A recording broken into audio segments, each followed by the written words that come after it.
In this case, they had us looking for different people, their social media accounts, but that's not exclusively what OSINT is. You could be given a picture and tell me where the location is of this picture.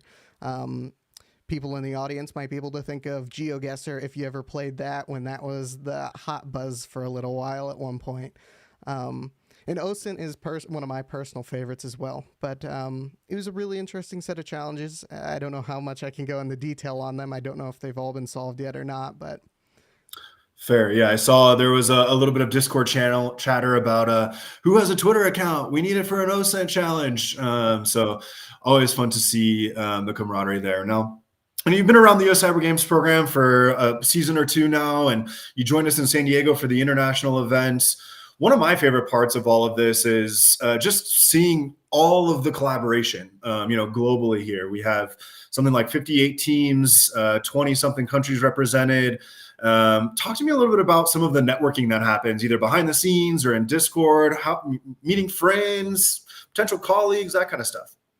Yeah, so it's a really interesting opportunity, right? And you get to not only solve challenges with people, which I would argue is probably one of the best ways to develop friendships, relationships, that sort of thing, is solving challenges together.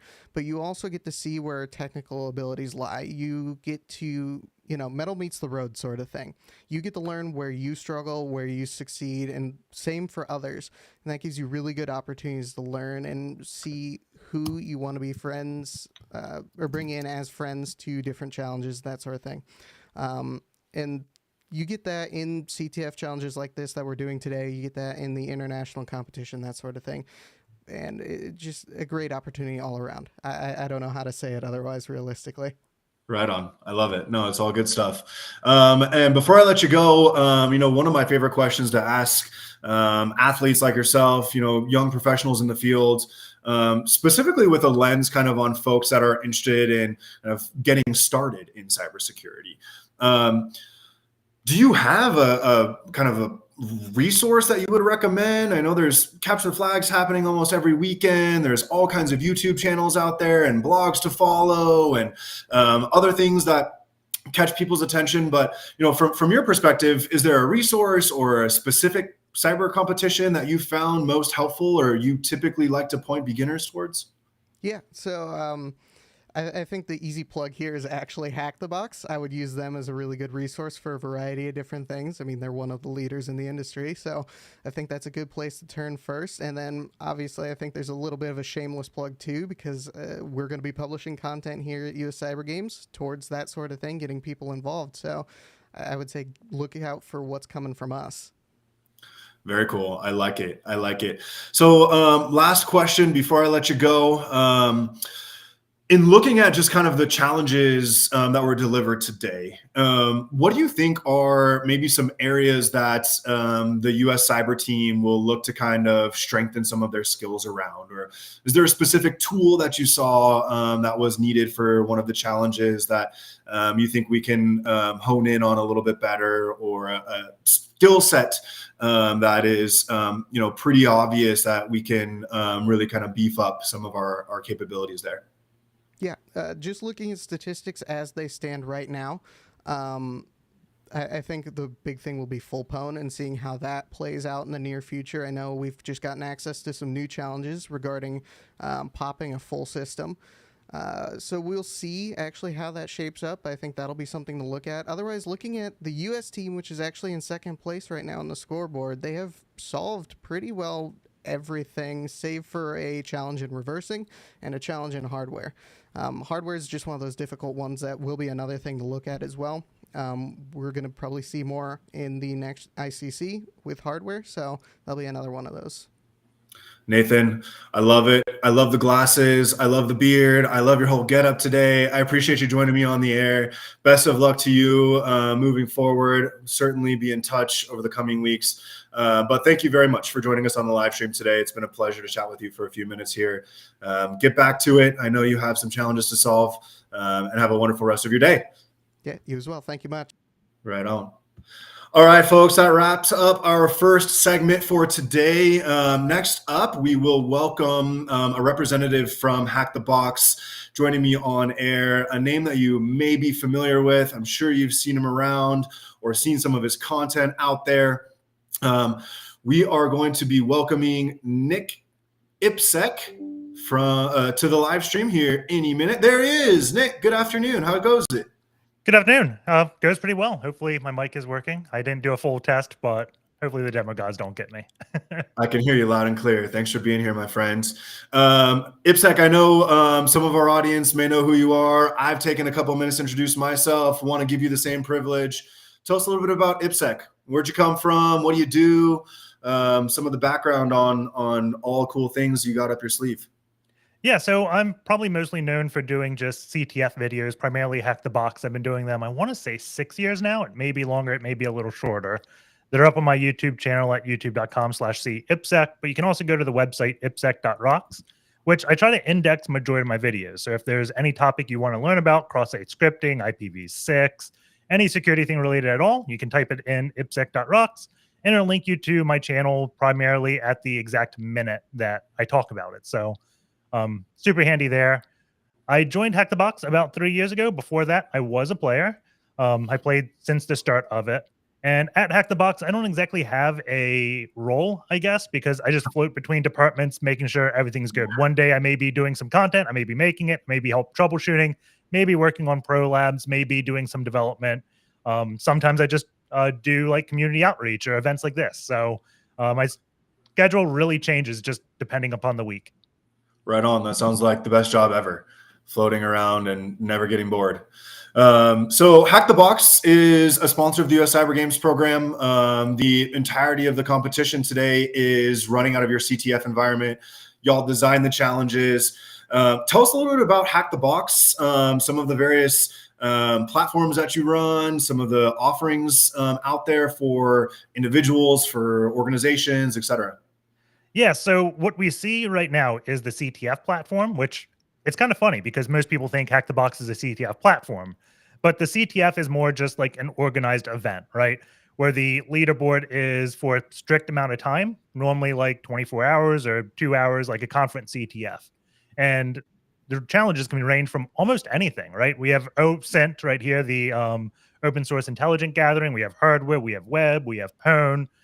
It's literally everything under the sun. And the CTF platform makes that possible because the events are on small schedules, right?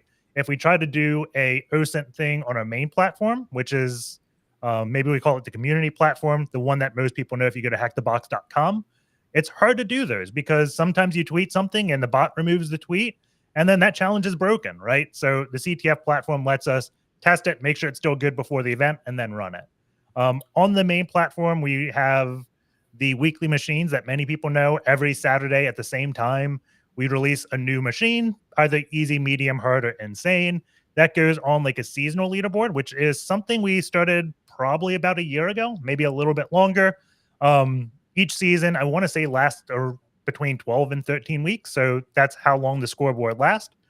And it's just like full pwn in terms of CTF. You're going to probably get a website. It may not always be a website. Maybe it's like an NFS service. You go exploit that, you land on a box, and you got to find a way to privask, right? So that is our bread and butter. On that platform, we also do have challenges, which are just normally hardware, web, things like that. We have some video game challenges if you want to go learn how to hack that. There's also something new that we introduced, which is Sherlock's, which is our blue team challenges. A lot of the time you get like an instant response file normally gathered through Cape. So that may have like an MFT, a master file table, which is the brains of an NTFS file system that you have to learn how to parse, identify when files get dropped to it. You may get emails. It's really just a bunch of instant response things. That's the main thing of Sherlock's right now. Not to say they're all instant response. We're working on other blue team scenarios, but that's where we started, right? Outside of that, we also have Battlegrounds, which we will be seeing on this stream probably in the future, I want to say. I forget the exact month, but that is going to be the red versus blue platform where teams get a box that they have to defend and attack on the other opponent's box. So that's Battlegrounds. We also have the business offering, which is very similar to what the main platform is. We have a few unique machines there that we can't put on the main platform, but more along the lines that's our testing bed. So many of the pro labs will be released on the business platform first. We work at the kinks because there's a much smaller user base, then we push it down to the community. So I think that's Hack the Box in a nutshell. We do a lot of just hands-on learning, I guess you could say. Yeah, very cool. I'm familiar with the Battlegrounds. I know we've used it for several scrimmages in the past. Obviously, the CTF. You all make the Academy Labs available to some of our athletes as well. But the Sherlock offering is brand new, so I'll have to jump in and check that out. One thing you brought up, and our last guest also mentioned some of the full pwn stuff. And so I kind of want to work our way towards discussing what a full pwn challenge is and how those kind of get solved and the approach there, tools, etc. But before we get there, I kind of want to talk about some of the sort of challenge development efforts, specifically kind of couching that conversation in terms of various work roles and the kind of real world skills that we see on the job. So when you all are approaching challenge developments, is it kind of just strictly by category? Do you look at, hey, let's make some cool challenges for a cyber defense analyst, or maybe a research and development specialist? Or tell me a little bit about your challenge development process. So all of our challenge authors pretty much come from the field. So I know Sebastian, the lead that does Sherlock's, was I forget exact role title, but he handled IR pretty much 24/7. So he knows exactly what to include in those type of challenges, right? I was a sysadmin for 10 years where I also did development. I did security as well. So we have a lot of just hands-on experience around that. On top of that, we like to monitor things like Twitter, LinkedIn, and stuff for the latest exploits. And whenever we see something new, we try to just create a challenge around it, right? Because there's always new things out there just being posted. There's no shortage of ideas to make a machine. Absolutely.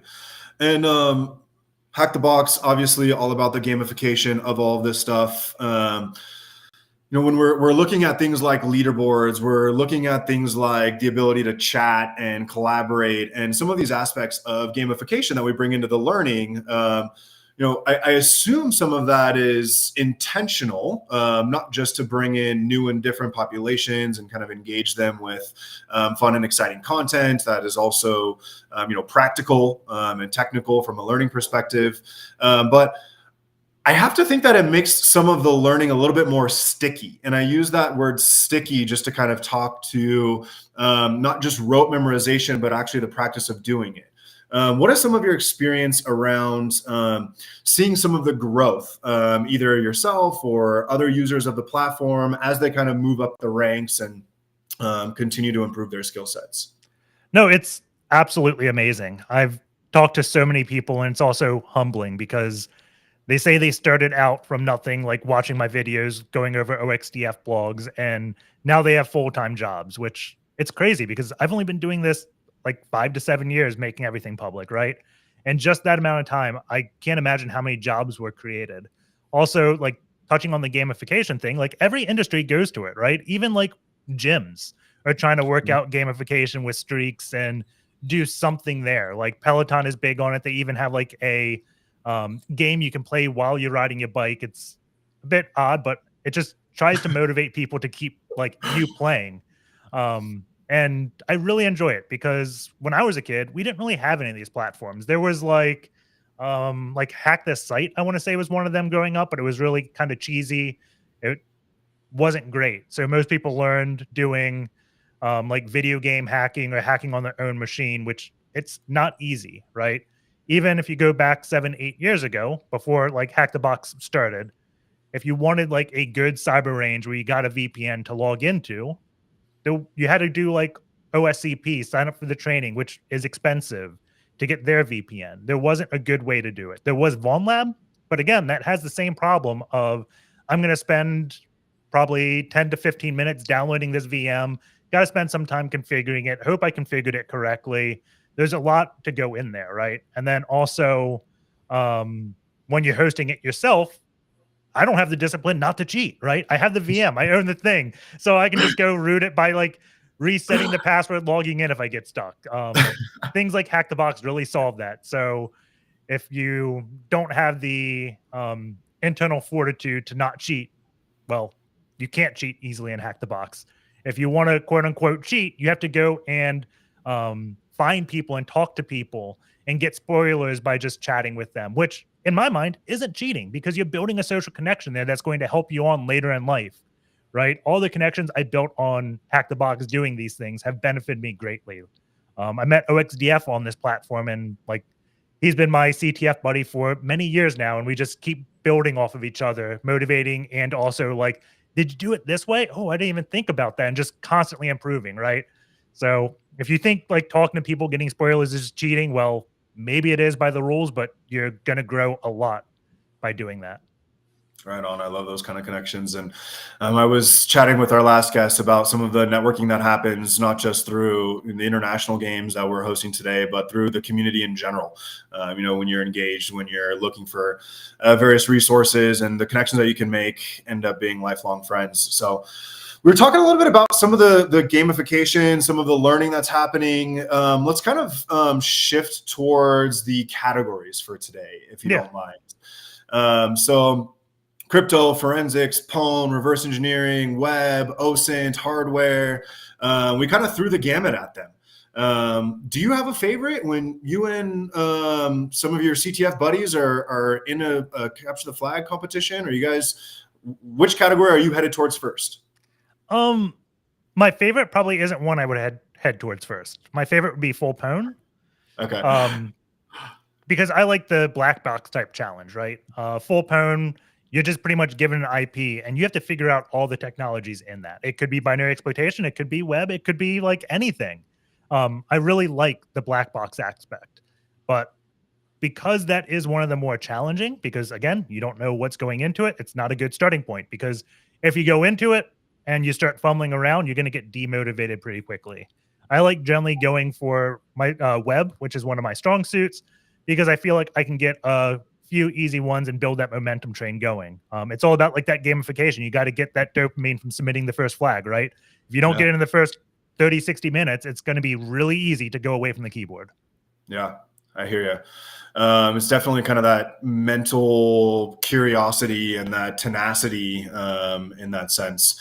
So let's kind of double click on the web category a little bit. And if that's, one of your favorites, mentioned you think you're pretty good at that one. What are we talking about when you say a web challenge for somebody maybe that's a little bit newer to the industry? Are they looking at a website and trying to figure out who created it? What are they doing? Yeah, so the web challenges can raid, like it's normally going to be like one of the OWASP top 10 vulnerabilities. So like SQL injection, server-side template injection, cross-site scripting. A lot of them just tell you what you need. And on top of it just being your typical website, I want to say all of them, if not almost all of them, also include the Docker file that's used to build it, which includes the website source code, right? So it's not completely blind. You see the website, you can see the source code, you see, oh, this is what flag exists in the web root.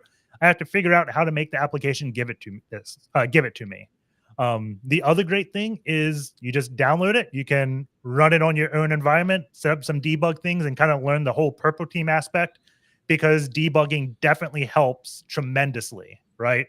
If I'm just doing a web challenge, throwing an exploit, it's going to fail. I don't know how it fails. That's up to my intuition to try to like mentally build the application of what it could be doing to what I want to go to next.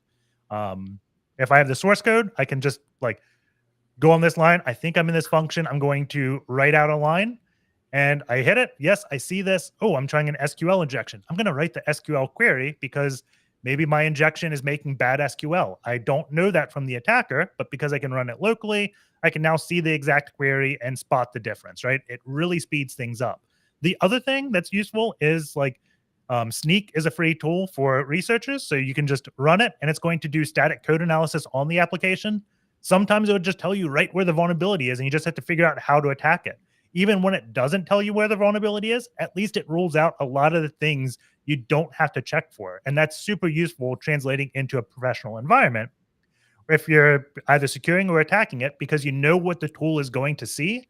So you kind of can skip a lot of that type of stuff in your initial recon. Doesn't mean you completely skip it, but if Sneak's going to tell you there's no SQL injection, then chances are everything's like a prepared statement, or parameterized, so you can kind of think about other things. And once you do enough CTFs, you realize the blind spot the tools have, which really speeds things up, right? So more CTFs. Yeah. Right on. So we talked a little bit about web. One of the challenges, or challenge categories, I should say, that we introduced into today's CTF, that some athletes have familiarity with, and it's brand new to others, is hardware. And our last guest talked a little bit about how it's unique to have some hardware challenges in a competition where everyone's participating remotely. Talk to me a little bit about hardware as a discipline, and just at a very kind of surface level, maybe about one or two of the hardware challenges that are part of today's competition. Yeah, so hardware, it can range from a lot of things. It's kind of like saying a web, right? Web could be 20 different things about the web. Hardware is the same way. When most people think hardware, they think of like taking a physical thing apart, soldering wires, and looking at things. That's not the hardware we're talking about here because it's remote, right? So, like the web, we do give them normally how the challenge is running, because a lot of people, this is new. You're not going to be able to blindly do it. I don't think there's a such thing as an easy hardware challenge just because the information out there, it's not out there to learn it, right? So it's a new thing. It's always handy to see how it's built. I want to say a lot of the hardware challenges we have today are using something called Modbus, which is just a protocol a lot of hardware utilizes, and you can simulate it using Python or various languages. So that makes doing hardware challenges super easy. Well, I was going to say super easy, but it's not super easy. But it's just you explore the Modbus, right? Because this is what you would be attacking after you do your fancy physical attack, or you land on some device that's talking to a PLC, which is a logical controller. You look at the Modbus, you manipulate it to try to say, hey, I want to do this thing in it. I'm trying to think of a good example of Modbus. It's just it's very similar to web, I guess you could say, because web is so diverse. It's just you send data, you get data. Modbus is more just controlling physical aspects. You're going to send a signal, and then the thing's going to do a signal, right? Absolutely. Right on. So we covered hardware, we covered web. Let's talk a little bit about the full pwn stuff. I know we kind of briefly chatted about it. It's kind of an open book. You jump in there. You might sort of see a little bit of this, a little bit of that, and some of that too. There are two full pwn challenges in today's competition. Talk to me a little bit about what the athletes are up against in those full pwn challenges, and maybe some kind of skill sets that they're demonstrating as they attempt to solve those challenges. Yeah, this is going to prove you just have a well-rounded skill set, because the full pwn, it can probably include anything from the previous categories. It could be a web foothold. It could just be like an SMB. It could be password spraying. It really could be anything. And then once you get on that foothold, what do? A lot of like bug bounty hunters, for instance, are focused at web. So once they get that shell in the web, they don't really know the next step because that's always out of scope. Most bug bounties are just initial access. Companies aren't just giving the internet blatant access to say, hey, have a field day on an infrastructure. No, they want to know the first time you find a vulnerability, you report it, then they patch it. They don't want you to go just hack all the things. So full pwn is really showing how to hack all the things. You get the thing, you exploit it, you're on the system, you try to do a privesc. It may be a binary application on it. It may be another web thing. Maybe it's listening on localhost. Maybe there's a Docker that has a small network that you have to go look at other services. There's a lot more enumeration you can do once you land on that host, right? It could also include Active Directory. It really could include anything. Super cool. Right on. So kind of a little bit of everything. Wonderful. I love it. So when we're talking about the various offerings from Hack the Box, we ran through a little bit about what Battlegrounds is. We know about the CTF platform. You told us a little bit about Sherlock. There's a lot of folks out there building cybersecurity competitions and environments to host these things. What do you think is one or two things that Hack the Box does that's unique to Hack the Box and really kind of sets you all apart from some of the other platforms out there? Yeah, I think almost every platform accepts community submissions just because it's not feasible for a group of people to make all the challenges, because in the security field, no one knows everything, right? So I think the thing that really sets Hack the Box apart is the amount of effort we put into vetting the content. So I talked a little bit about like the weekly machine, like every week we produce a machine. I would say probably 7 out of 10 weeks, it's going to come from the community. But that's not to say the people that submitted the machine, they did 100% of the work. They probably did 90%, right? But we go make sure the box goes the extra 10%. We do the vetting. So when a box comes into Hack the Box, we have normally myself, OXDF, the Cyber Geek, a bunch of the senior testers review the write-up. And almost every box we will send back with comments. And that's because the author did something that we thought was, I don't want to say too guessy, but just not realistic. They implemented a service, but they didn't implement it in a way that we would expect a enterprise to implement it, right? So we send it back to them, they fix it, they send it back to us. Normally goes back and forth probably 2 to 3 times. And then once we're good on the write-up standpoint, we send it to testing. We may send it back to the author once we start booting it up and noticing, hey, like you put a bunch like secret.txt exists on the web server. We don't want that. It has to be really real life and simulate that. We'll also do things just to make it stable, because sometimes like denial of service is a major condition that it's hard to test for, but we don't want users just breaking the box because then they can't learn, right? So we do a lot of testing to make sure the box is stable, and then it goes live. And then I think we also, once the box has been live for a while, we're one of the few platforms that try to fight spoilers. So if you're trying to do the box yourself when it first released and you go to Google, you just don't find a write-up, right? Not to say that's not good, but there is that time frame where you don't want to be able to do that, because again, I don't have the fortitude not to read that. I'm going to read it if I see it. So you really got to challenge yourself, make yourself go to Discord if you have help, not Google. So you build those social connections. After a while, once the box has been live for 3 to 4 months, then we produce our write-ups, which I think are some of the best in the industry. My channel's normally recommended on pretty much any platform. People go here to learn this technique, right? So I think just the realism that Hack the Box puts out, and the ability just to pick a machine at random, as long as it's recent. I know like back in 2018, 2019, there's not the most realistic boxes, but the whole like cyber range thing has evolved over the years. So if you just pick a recent box over the last 2 to 3 years, chances are it's going to be a really good box. You don't have a lot of just bad quality. And I mean, the technology is continuing to evolve, but some of the techniques and the skills, you know, they're foundational, or you know, they may be tweaked a little bit here and there with a new tool or with a new technique or whatnot. But you know, by and large, you know, some of the best content is a little bit older, and especially for those that are just getting started and are really kind of looking to kind of build that foundational layer. Certainly, I know we dropped a link to your channel in the chat here. We can certainly drop another plug for IPSec in the live stream chat. If you don't mind, 2 more quick questions before I let you go. First is Hack the Box. What's coming up for you guys? Events that folks can jump in on? I know you recently hosted University CTF. I think there's another one coming up. What should people be on the lookout for if they kind of want to jump in and get into Hack the Box events? Yeah, there is the Uni CTF coming up. I want to say there is, I forget exactly the name of this one. We have another Pillar CTF coming very soon. You can always check them out at ctf.hackthebox.com. Follow us on Twitter. That's probably the best way to keep posted of all the new events. If you don't do Twitter, I think we also post them all to like Instagram and other social media things. Every single week, there's a new machine. I would definitely recommend that. If you're new to Hack the Box, that we also have like starting point of some beginner content. There is the Academy as well, which is more structured learning. So if you want just to be able to read about something then exploit it, I definitely recommend Academy. It's a little bit different than what most people do because it's very, very interactive. We kind of put the VM right on the page. So as soon as you're learning about attacking, go type it on the web page and execute it. Outside of that, just check out seasonal. The season's like 4 to 5 weeks in. I would start now.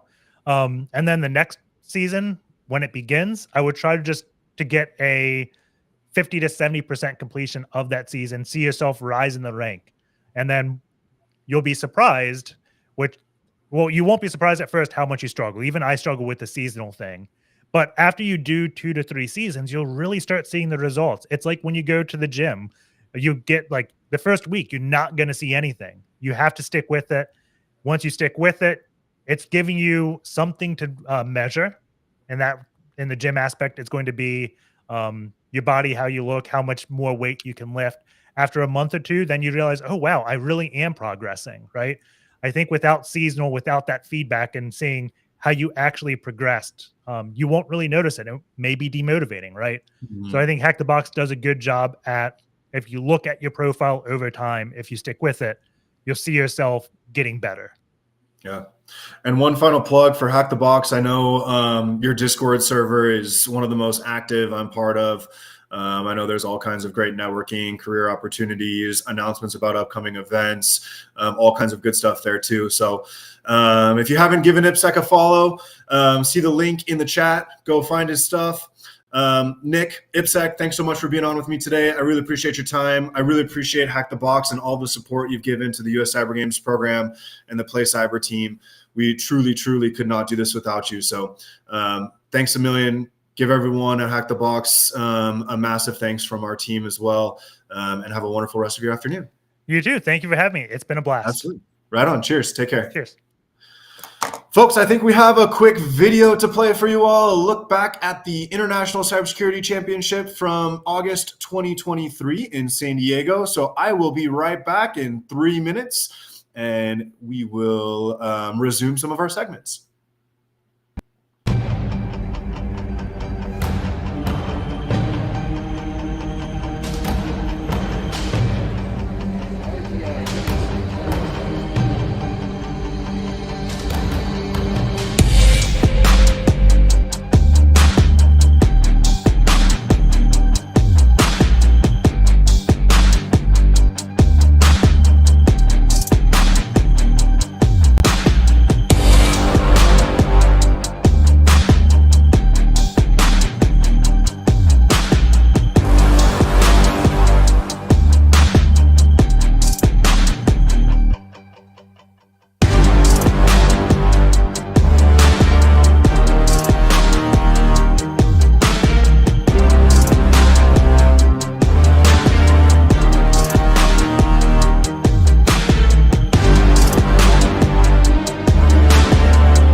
All righty, folks. Welcome back. Welcome back. I think we have a quick scoreboard update for you all.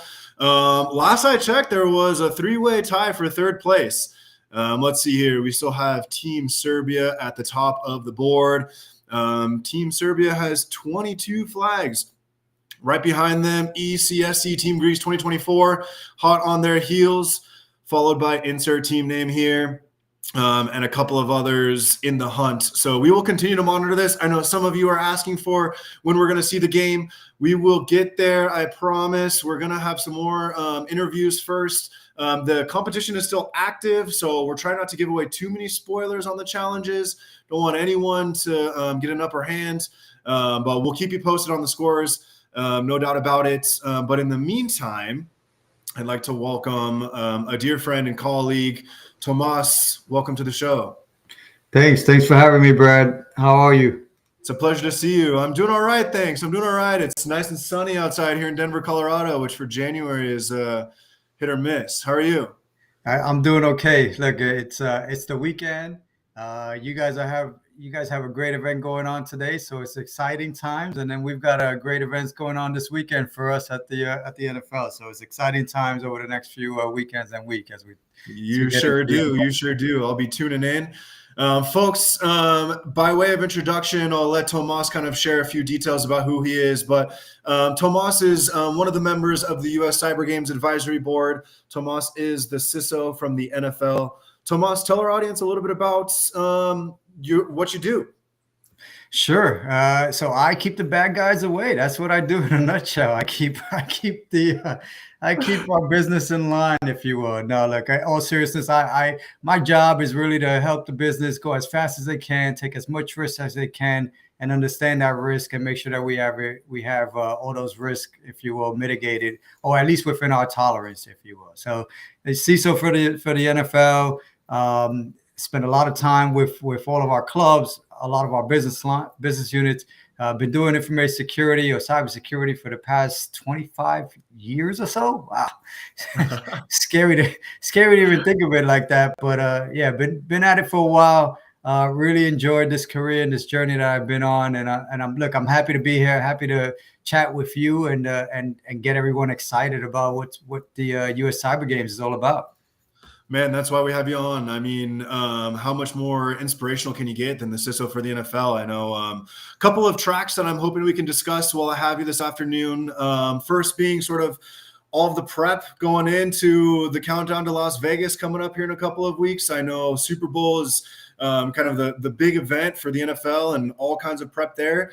And then I kind of want to transition the conversation into a little bit about the cybersecurity job market, some emerging trends, some in-demand skills, and things like that. That sounds okay to you? Yeah, sounds fine. Right on. So you and I met in San Diego last summer. I know we talked a little bit about some of your roles and some of the things you had on your checklist heading into February for the Super Bowl. How's that going? What are you doing? How are we prepping for the NFL, and how's it all looking for the Super Bowl, rather?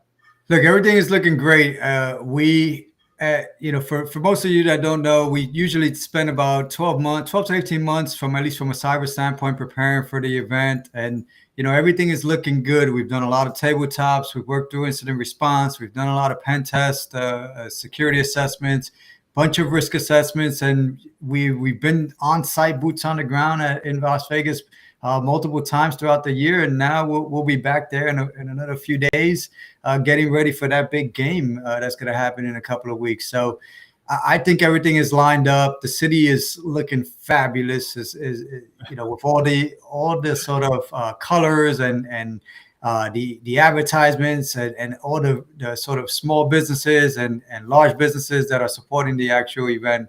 Everything's looking great, and everything's looking very well organized and coordinated for fans that are going to be attending. So if you're going to be in Vegas, I'm sure you're going to have a great time.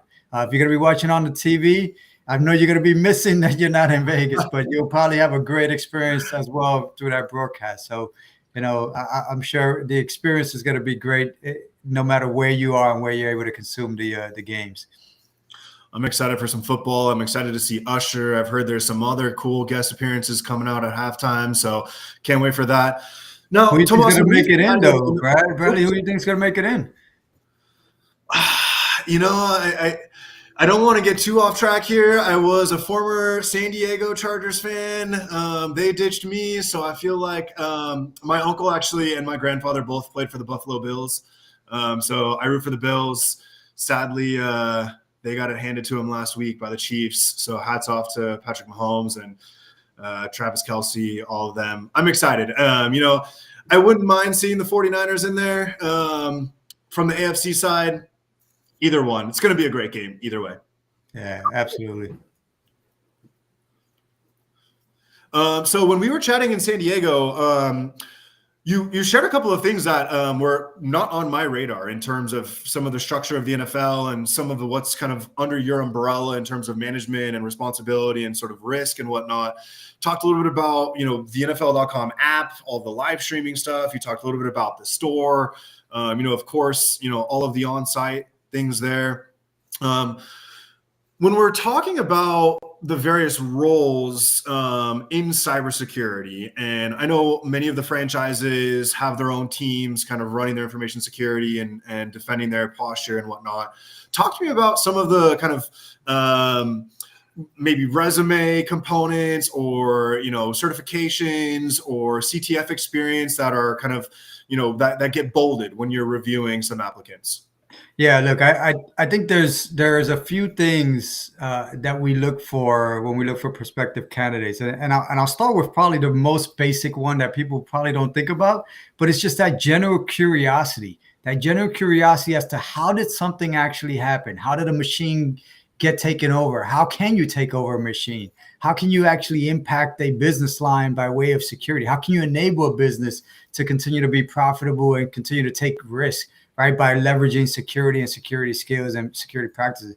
That's probably the one thing that doesn't jump out at you on a resume, because there's no line on there that says, I'm very curious about XYZ. But when I'm interviewing people, I'm usually looking for that level of curiosity that they might have just for the general security profession, and then how can the security profession help and enable businesses continue to operate. The other sort of qualities that I'll say that are usually on resumes that make candidates stand out. It's good to have certifications, but it's not the end all be all, right? It really comes down to what have you done over the past, you know, X amount of years of experience, or X amount of weeks or months, or however long you've been in the industry or trying to get in the industry. What have you done that has enabled you to be successful in performing the job that you're applying for, right? So I'm looking for that level of curiosity. Obviously, there's a bit of skill depending upon what the role is. If it's a very hands-on security operations analysis type of a role, I'll be looking for that analytical mindset, right? How do you dissect the problem? How do you understand how an adversary might want to attack a specific company, or even a specific system, or even a specific targeted individual, right? Looking for that sort of analytical process and thought process that you might have. Down to if I'm looking for somebody that's going to be focused on security awareness and training, I'm looking for how you could communicate security policies and be a culture changer, if you will, within an organization. How are you going to help market security and information security within the organization to help people start to think about information security less as, hey, I need to do this, and more as, wow, I'm going to be able to go to a website, surf the website, click through, and know that if I click something or if I go to log in, I know what parts of a website I should look at to determine whether it's safe or not safe. Or if I open up an email, I know that if an email tells me, hey, open this because I'm your CEO, I know I should be able to say, is it really my CEO? Is it really? You know, and have that sort of foresight to really think through. So when I'm trying to interview candidates for different roles, whether you're, if I think about the four sort of core pillars of information security, or at least that majority of information security organizations will have, you've got a GRC function, that governance, risk, and compliance function, right? Which is really focused on the policies, the national industry standards, if you're regulated industry or not regulated industry, right? Really trying to understand what are the pure play compliance components that we need to do to implement policies and create policies to be successful.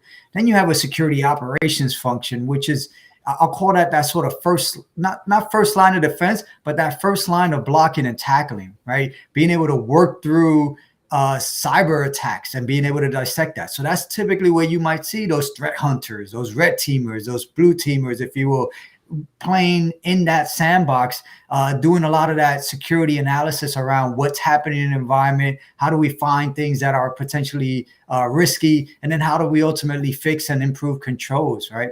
Then you have another functional area, which would be like that security engineering and architecture and application security space, which you could have some of the offensive security folks in as well. So it's not necessarily a clear lines in certain organizations, but you can think about that space as being the folks that like to tinker with a lot of things, right? I call those individuals like the Willy Wonkas of the world, right? Here's a chocolate factory. You get to come in, you get to see all of the tools that we might have in the environment. You get to sort of work through that and figure out, well, does this really help the business or does this hurt the business, right? Because not every security control is actually going to help the business, right? The business might be, what I mean by that is, how do you become 100% secure? Well, if you ask me, 100% secure, you can shut off the internet. Is that going to help your business? Probably not, right? You're not going to be able to communicate with your customers. So you don't want to do that. That is an effective security control, but you probably don't want to do that to be effective in your job. So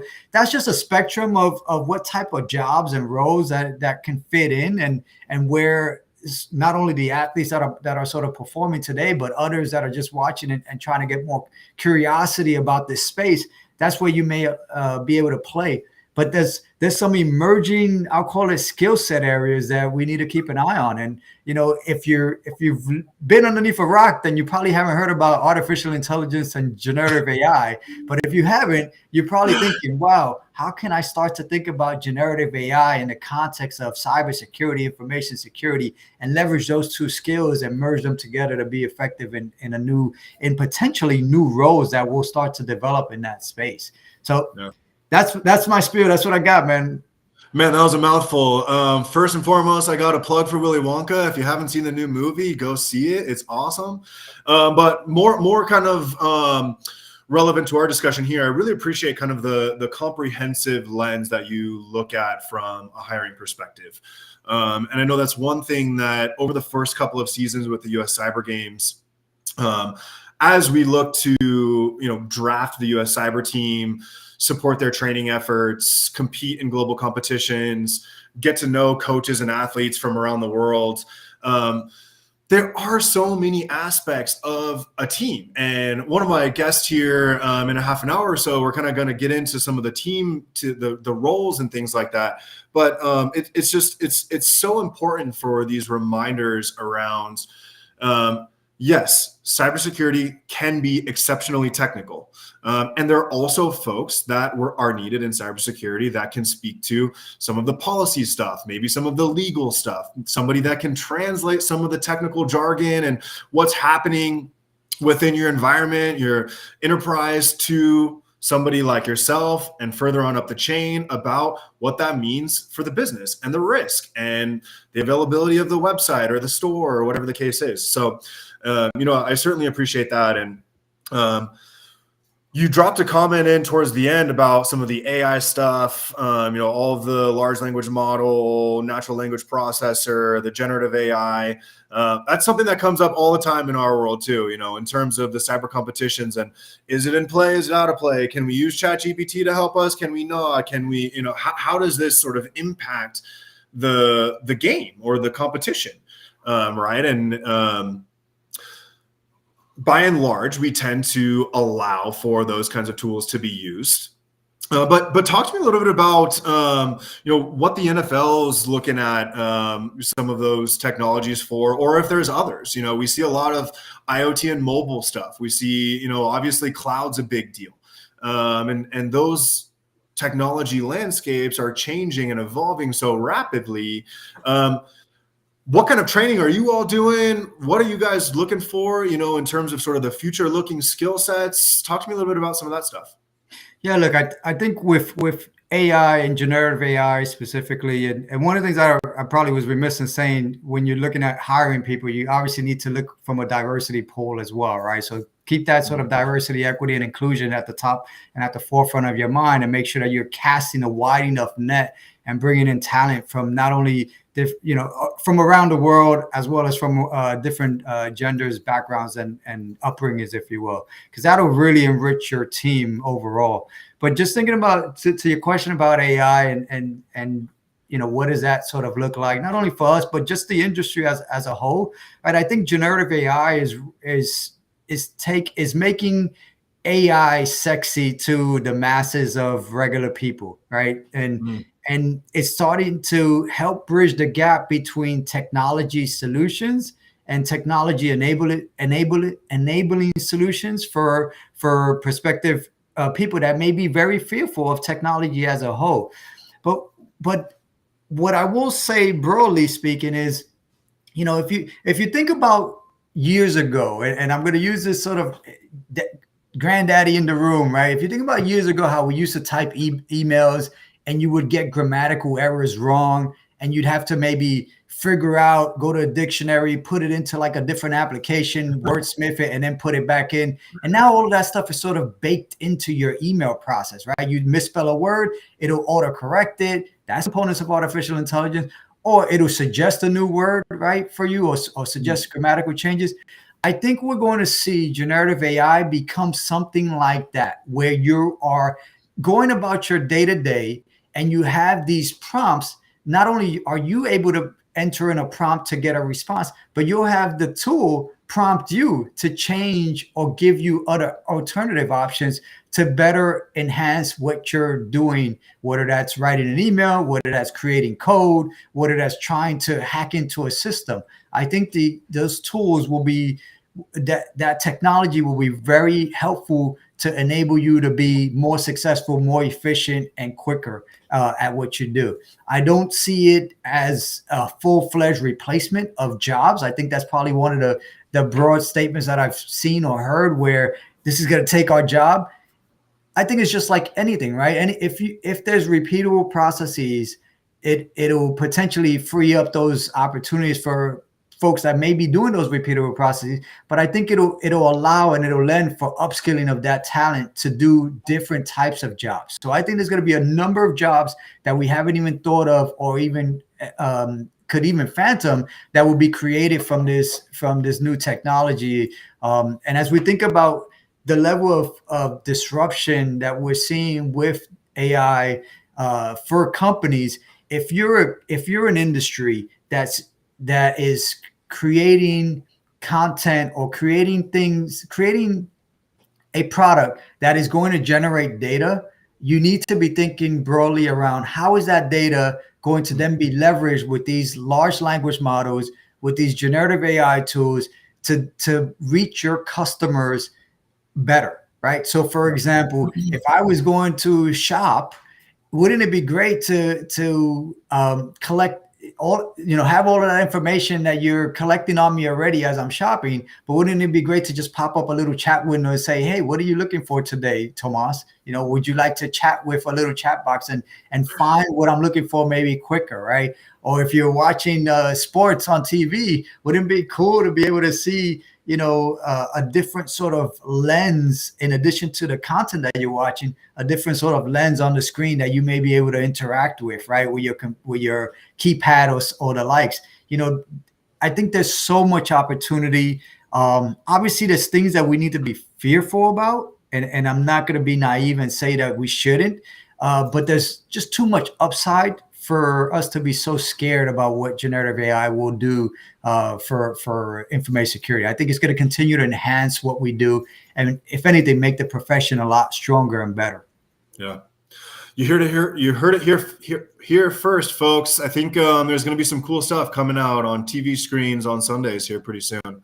I don't know about that, Bradley, but if we do end up doing that, that'd be awesome. I can't speak for if we're doing that or not.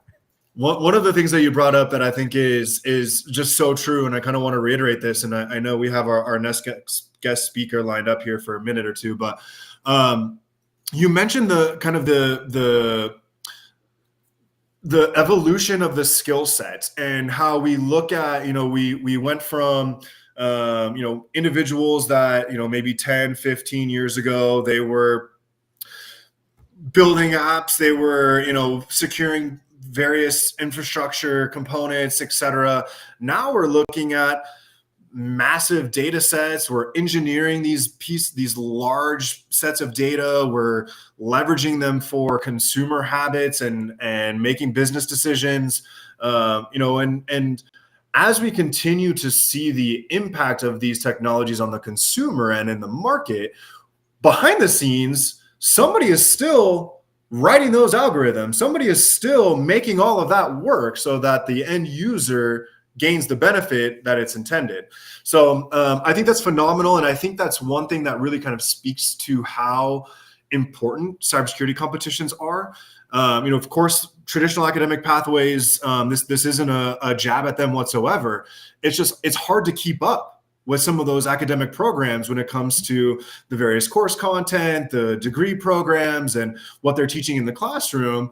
Whereas hosting cybersecurity competitions and you're writing challenges weekly, monthly, every 6 months, whatever the case is, it's much easier to keep those up to date, more relevant, future looking, and give individuals participating in these competitions those hands-on skills on these technologies as they continue to evolve and emerge. So Tomas, one last question for you, my friend. We had a couple of categories here in the challenge today. We had web, we had open source intelligence gathering, we had forensics, cryptography, reverse engineering, and hardware. What's your favorite category? Oh man, all of them. Those are all great categories. It's hard to choose one. I'm not even playing. Like those are all fantastic categories. I think the one that's probably very interesting. I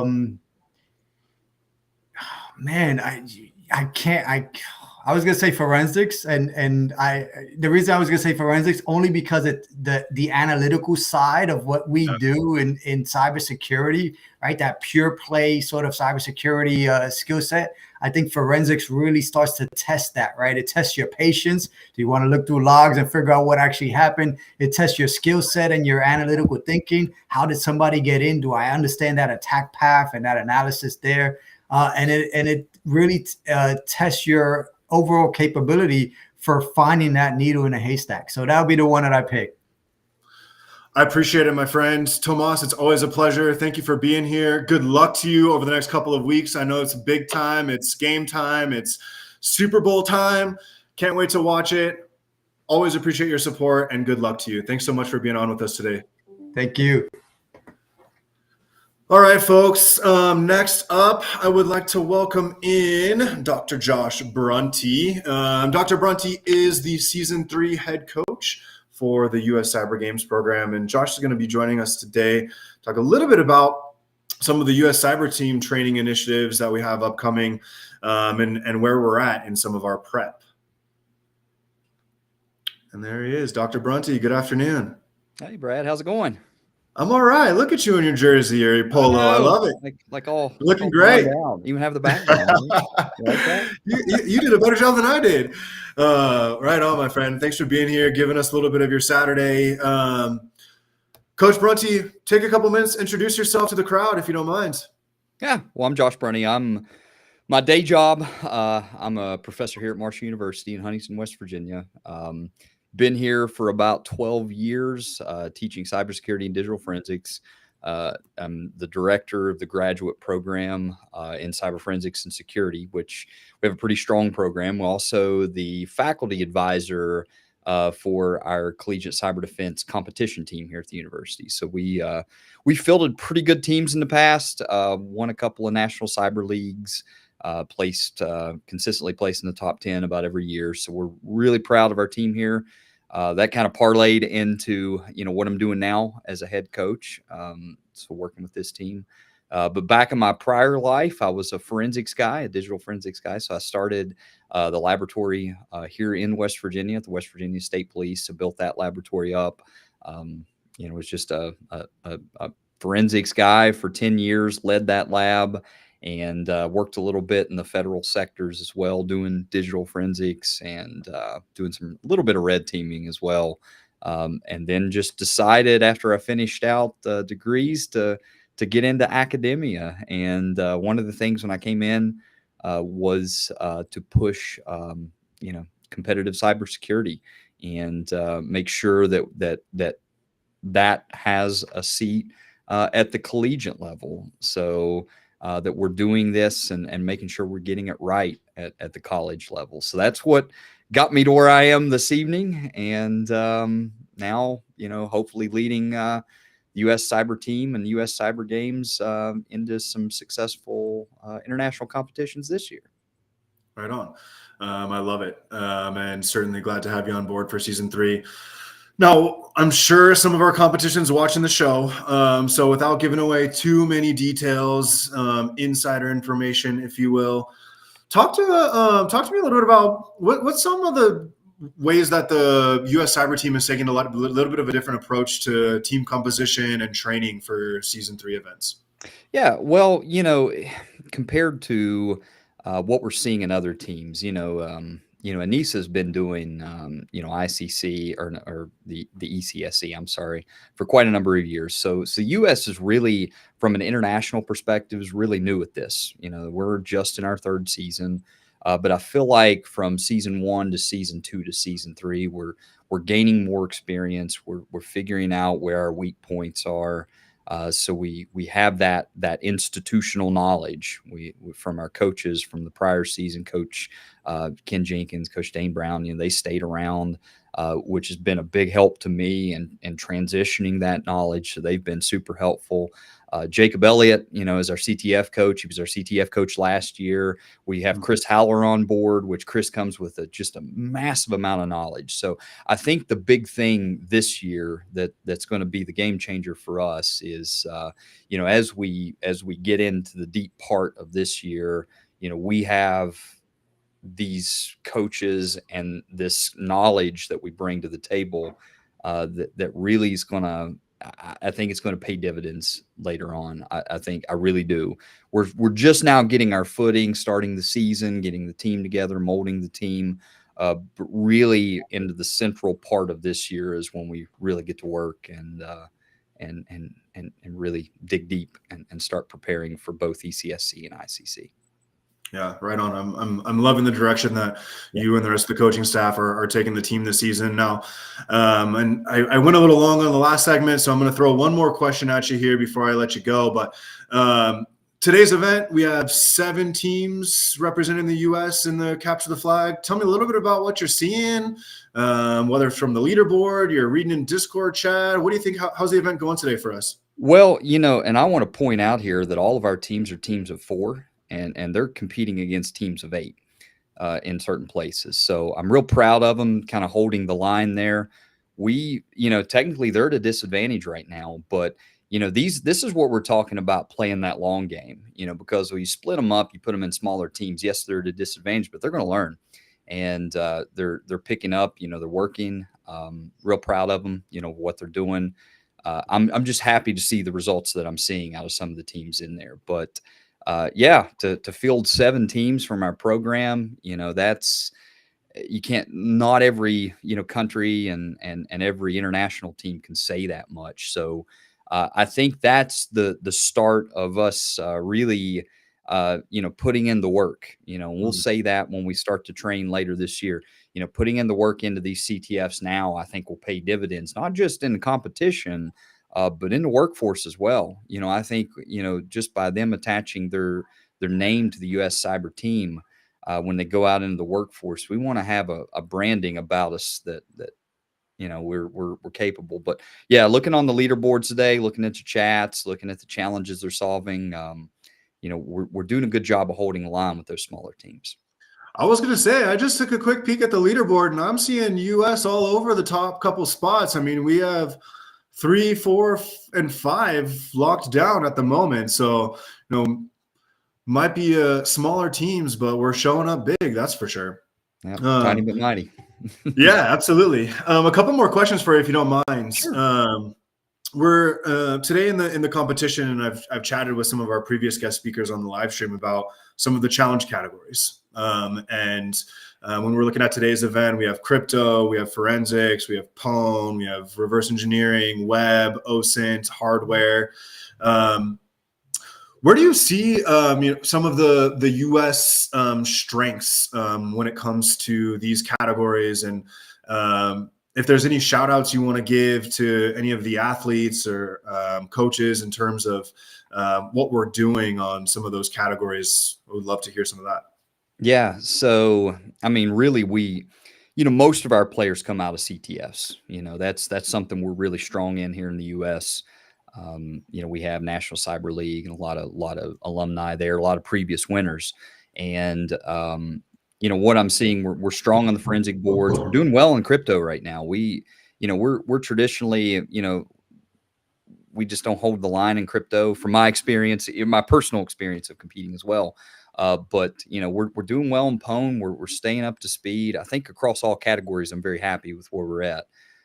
Gosh, we don't have enough time on the stream to do shout outs to the team, but man, there's some heavy players in there. If and looking at the board 3, 4, and 5, we can see that. I'm real happy to see those teams up there, because it means that we're we have the right people in the right categories, and we're starting to see some strengths pop out there. So I'm happy with that.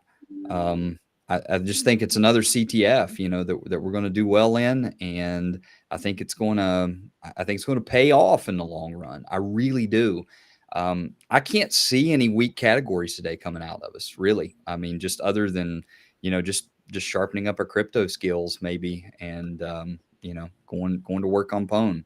That's some things that we're always trying to gain some new institutional knowledge on, if you want to call it that much.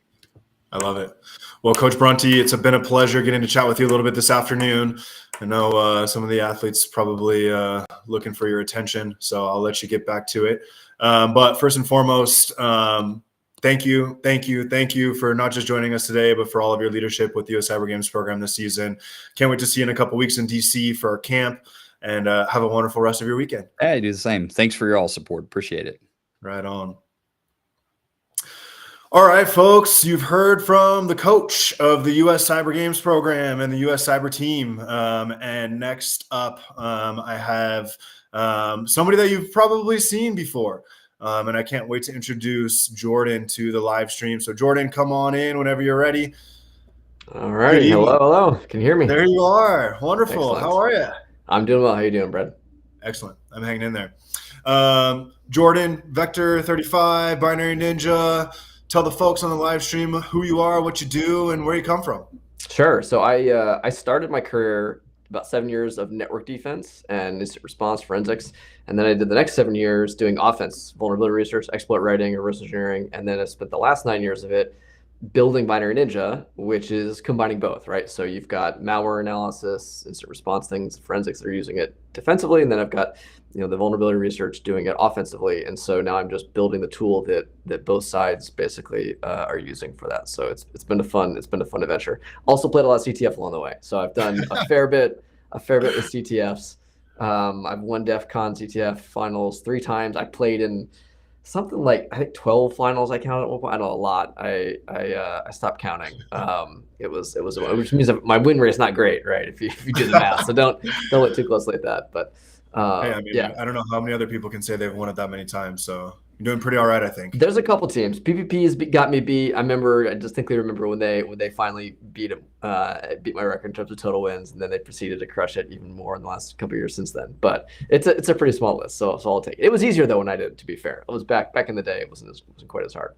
Fair. And speaking of back in the day, part of the conversation today came out of a YouTube video you shared with me several weeks ago about a talking at DEF CON, specifically about kind of identifying roles on teams as you're competing in capture the flag events and other cybersecurity competitions too, of course. For the audience, maybe give a little bit of background on what that talk was all about, and then we'll kind of get into some of the more nitty gritty on maybe some of the roles and things like that. Absolutely. So, for context, I gave this talk at DEF CON, and it was about the DEF CON CTF. And of course, there's different types of capture the flag events. You've got your kind of more Jeopardy-style events where there's a board, a bunch of questions kind of getting answered in different categories. And then you've got one of the ones like active, live offense, defense, where it's like you versus another team, you both have like machines or networks you're monitoring and actively kind of engaged with, and it's less about like a scoreboard and points and specific challenges, more about like go, right? It's just like this live chaotic environment. So there's different names for that, full spectrum or attack defense CTF versus like the Jeopardy style or defensive styles, all these different kind of categories. So a lot of it depends on like what kind of game you're playing. Obviously, if you're in something like a CCDC, right, it's purely defensive focused. And so your offensive, your exploit writers don't do you're really, good in an event like that. You really want to build your team towards the event that you're doing. And so the talk at DEF CON was really talking about like what are the skills that you need to sort of like a well-rounded team, especially in the attack defense, but a lot of that kind of carries over to the Jeopardy style, where there's like different skill sets. For me, I started when I first started playing CTF, I was doing day job network defense, and so I could sit down, I could monitor the network, I could monitor a system, and sysadmin and that kind of stuff. So I was comfortable with that, but I wanted to do more of the offensive stuff, and so I kind of started doing web security, started doing crypto, started doing exploitation, and so like I pushed myself into those because I enjoyed it and wanted to learn and develop. But like most of my time in the first few years for the team, I was still doing the things that I was better at. And so there's this kind of tension between leaning into things you're good at and developing those to be one the team can rely on. But also like we do this because it's fun. We do it because we like it. We like it, challenging ourselves. And so then, adding on those kind of new skills. Or, you can look at somebody like GeoHot, who at one point in the CTF community was like soloing against major other competitive CTF teams. Like he just by himself decided he wanted to get really good.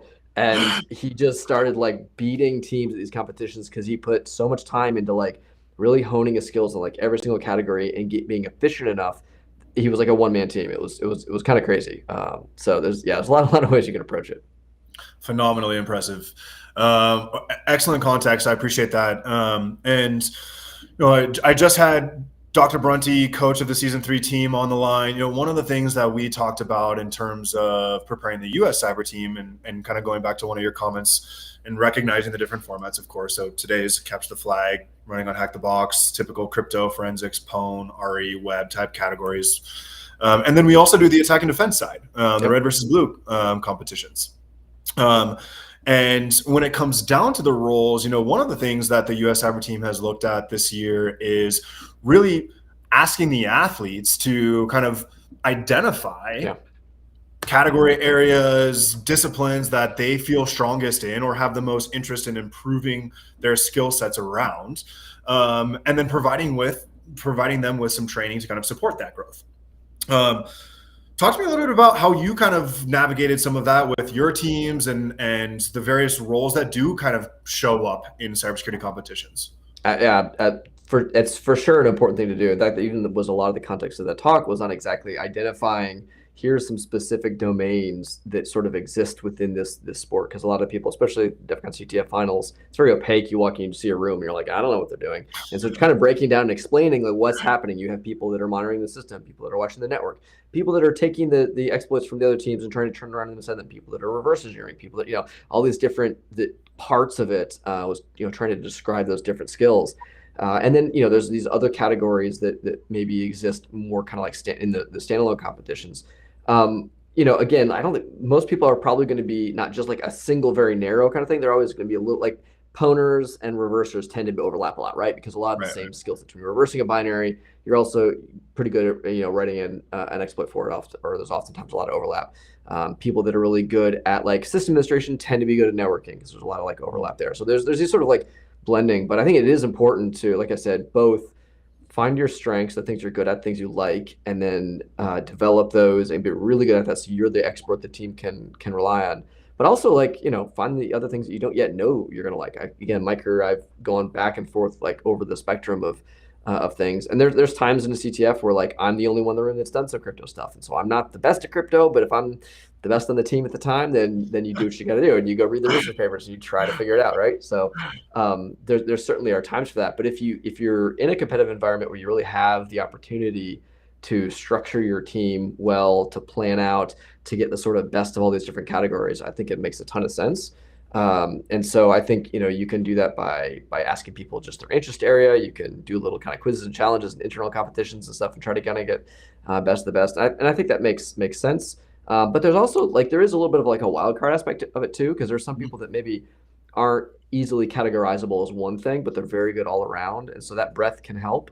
One of the things, for example, that our team would do, and you know, lots of depends on team size. So, for example, I had 60 people on one of my DEF CON CTF teams. Not the year that we got first. That's ironically, like, the bigger the team is, the harder it is to do well in some ways.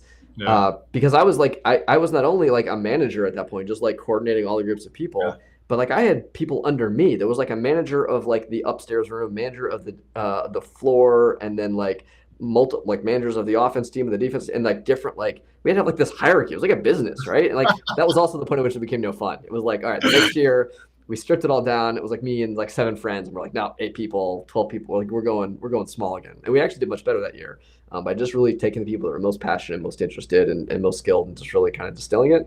But like you do have to have some level of coordination. Communication is really important, and actually a super useful thing that can be easily overlooked is the ability to have one person step back, and they're not like in the weeds, really looking at details, and say like, oh, wait a minute. You've got half an exploit over here, and you've got a network traffic capture that you've been looking at from one team throwing at us. You two need to talk, because it turns out actually you've each got half of it, right? And so, or even just as soon as this person's got the exploit, you need to send it to this person who's going to patch it, this person who's going to put a firewall rule for it, whatever you're going to do. This kind of coordination, communication, that's really, really important to do. So I think there's like this facilitator, communicator role, even in like a team of 8, that can be really important. Yeah. No doubt about it. And I think, some of the concepts that you brought up are not necessarily concepts, but sort of the strategy, the approach, and the team composition. It really does, as we continue to grow the program, not just in terms of scope, but through the years, and grow in terms of the institutional knowledge that we've collected, and the familiarity that the athletes have with each other, that the coaches have with the athletes, being able to really kind of crash those problems and understand, okay, we got Jordan over here working this, we got Brad over here working on this, and we got Jess over here working on this. Time for somebody else to step in. We need some fresh blood, some fresh eyes, and whatever the case is, to really kind of take the next step on this challenge. And a lot of that comes down to the team composition, and really being able to know who you have in the game at any given point and what their skill sets are. So what actually, one thing that kind of reminded me of too is one of the tricks that we did, especially as the team was kind of bigger, mid-size even, we would intentionally do like a pencil down sort of all hand meeting, like a stand up, almost agile scrum kind of style. We would just stop and say, hey, everybody, listen, I know you're all working stuff.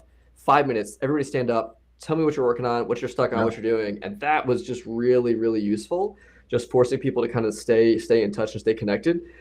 It's 100% a team sport. Like everything about CTF, unless you're like a 3-person team or a 2-person team, in which case you got too much stuff, you're just focusing on different things. Like excuse me, I had to sneeze.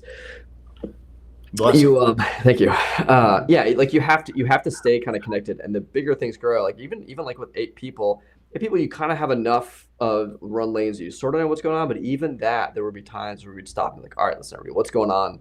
Where are we all at? What are we working on? What can we help with? And staying in touch, because especially the higher stress, the higher the stakes, the more likely you are to just kind of get tunnel vision. And so I think it is also important too to sort of set reminders, or have that facilitator, have that time where you step back and you say, okay, what are we missing? What is our overall strategy right? Do we need to actually take that person who's working on this thing that we thought was important and say, no, you know what, that's not going to happen. Put your energy over here instead. It's a better use of your time. Because this time constraint is so important in all these CTFs. That's why George did so, Geoha did so well.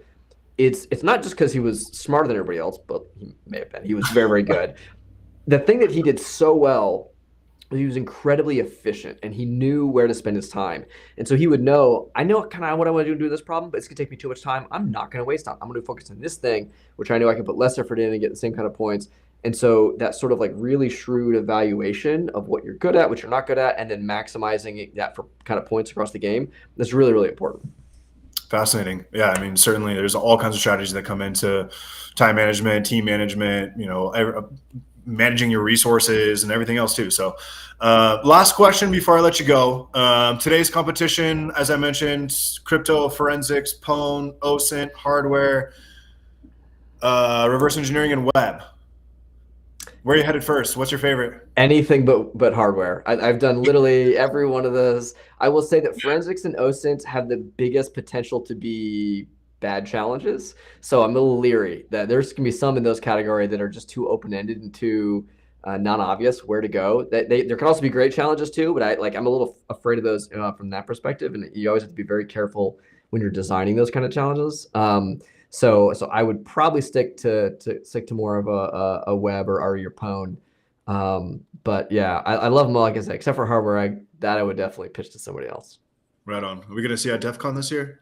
I will be doing another live CTF at DEF CON. Actually, I don't think we've officially announced it yet, but yeah, in fact, we're going to be, unless something goes wrong. But yeah, so that's something I'd actually, livectf.com, if you want to go watch, we, for the last 2 years at the DEF CON finals, have been broadcasting a head-to-head competition between individuals from each team and kind of doing a sports casted. We get to watch what they're doing, and you get to see them doing the PON, see them doing the RE.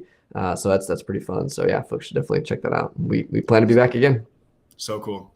Jordan, my friend, it's always a pleasure. Thank you so much for taking some time out of your Saturday to join us on the live stream. Folks, go check out Jordan, Vector 35, Binary Ninja, all the cool stuff. What was it? Livectf.com? Livectf.com, binary.ninja. Yeah, absolutely. There it is. Jordan, have a wonderful afternoon. Thanks for being here. You take care. Take care. Bye-bye. Cheers. All righty, folks. The moment you all have been waiting for, a break from listening to me. I think we have a couple of wonderful folks joining the live stream to talk a little bit about the international games coming up this year. But first, it looks like we have a sneak peek at the scoreboard. Just refreshed, Team Serbia is still at the top, and that is real small. 22 out of 25 flags. Fantastic. ECSC Team Greece 2024 right on their heels. Looks like actually the top 3 teams all have 22 solves, at least the top 3 teams. So 22 of 25 been solved. We are honing in on like the last half an hour, I think, is all that's left in this thing. So keep your eyes peeled on the scoreboard. We will continue to have updates for you on that. In the meantime, I'm hoping that we have Jess, that we have Gato, and they can join us on the live stream. Jess. Hello, Brad. How are you? Wonderful. I'm well, thanks. Welcome. Thank you. I was hoping we were going to be matching. I got my Wicked 6 on today for the later talk, but okay, very cool. Right on. You get to be on here twice. And Kato, welcome to the show. How are you? Hi, everyone. And hi, Brad and Jessica. Thank you so much for the invitation. I'm so happy to be here with you. Excellent. Well, we're excited for the information you have to share. I'm going to drop into the background. I'm going to let the two of you have a little conversation. And I will be back in about 10 minutes. Sounds great. Thanks, Brad. See you. So this is like fun times, Caro. I get to hand over the baton to somebody else, right? So we had the privilege and honor to host the International Championships last August in San Diego. And now we're handing it off to your team. If you will, let's share the news. Let's tell them where the finals for the International Championship will be this year. Of course, Jessica. Yes, we're so excited about that because for the first time, we are going to receive you all here in Latin America, specifically in Chile. So I hope that you know a little bit about the country. If you're not, don't you worry. I can tell you a little bit. If you happen to have some friends from Latin America, and you know that we are so kind of special folks, you know, we like to share, to have fun, to party. And in our Latin American countries, we have a lot to share about the culture, about the traditions, and of course, about technology and cybersecurity. So this year, we are so glad to be hosting the ICC in South America, in Chile, as I mentioned, in Santiago, the city, the main city of Chile. Chile has a really good developed cybersecurity ecosystem, so you will be impressed by the companies, the academia, the city itself. You will enjoy a beautiful landscape. I think we'll have even a really nice weather. So always good. We hope to have all the ingredients to make this ICC competition a whole experience, not just in the cybersecurity and technical level, but as a community that collaborates and get inspired for all the talent that is going to participate here. No, that's fantastic. And we just jumped right in. So why don't we take a quick step back and let everybody kind of absorb what you just said in terms of where the finals are going to be. Caro, could you introduce yourself? Tell us about you. Who do you work for? What do you do in cyber? What's your passion? Great, Jessica. Well, I am the general manager for the CyberSec cluster in Costa Rica. We have a nonprofit association that represents a private-public alliance. That means that I have members in the private sector, such as companies like Microsoft, AWS, Cisco, IBM, universities, and even government organizations that work together in order to build the capabilities in the cybersecurity ecosystem. As you must know, Costa Rica has been challenged the last couple of years as far as cybersecurity attacks has been concerned, but we have learned from the best. We have great international collaborations, and we are getting back in the field, as they say, in order to get better. And we work together with the whole LATAM region in order to build those capabilities. So we are in the collaborative move. I am actually a designer, but cybersecurity and technology was something that catch my attention for many years now in my professional career, and I'm so happy to get connected with so many talent to promote the workforce development and the talent, not just here for Costa Rica, but Latin America and the whole world. Help our audience understand a little bit more about the cybersecurity workforce in Latin America. What are some of the key jobs or trends and jobs that you're seeing? Are there particular areas, whether it's auditing or pen testing, security operations? What's happening down there in the market space? Well, as the same in the whole world, we are being challenged by the lack of many talent in the different profiles of the workforce development. I can say that we need a little bit of everything. Of course, pen testers and not just in the technical part, but even also in research, intelligence, analysis. So we are working to find different talent and to find the ways to prepare more and to attract more people to this amazing field of creativity, inspiration, and challenge, because you in cybersecurity definitely get challenged every single day. Excellent. Excellent. Going back to the finals, the dates again, that was October 28th. Is that correct? Yes, that's correct. That means that the ICC is going to be part of the Cybersecurity Month that we celebrate. So that's really important because we are closing the month with the ICC. So that will be really special for us. We're looking forward to it. For those in the audience that aren't aware, and I just kind of give you an idea, we bring something like 7 to 8 different teams to the host country, this time Chile. And each team brings, their 15, 17 players, coaches, supporters, in terms of directors and such. And we're there for the whole week. We have a day full of capture the flag, similar to today's event. And then we have another day dedicated to red versus blue.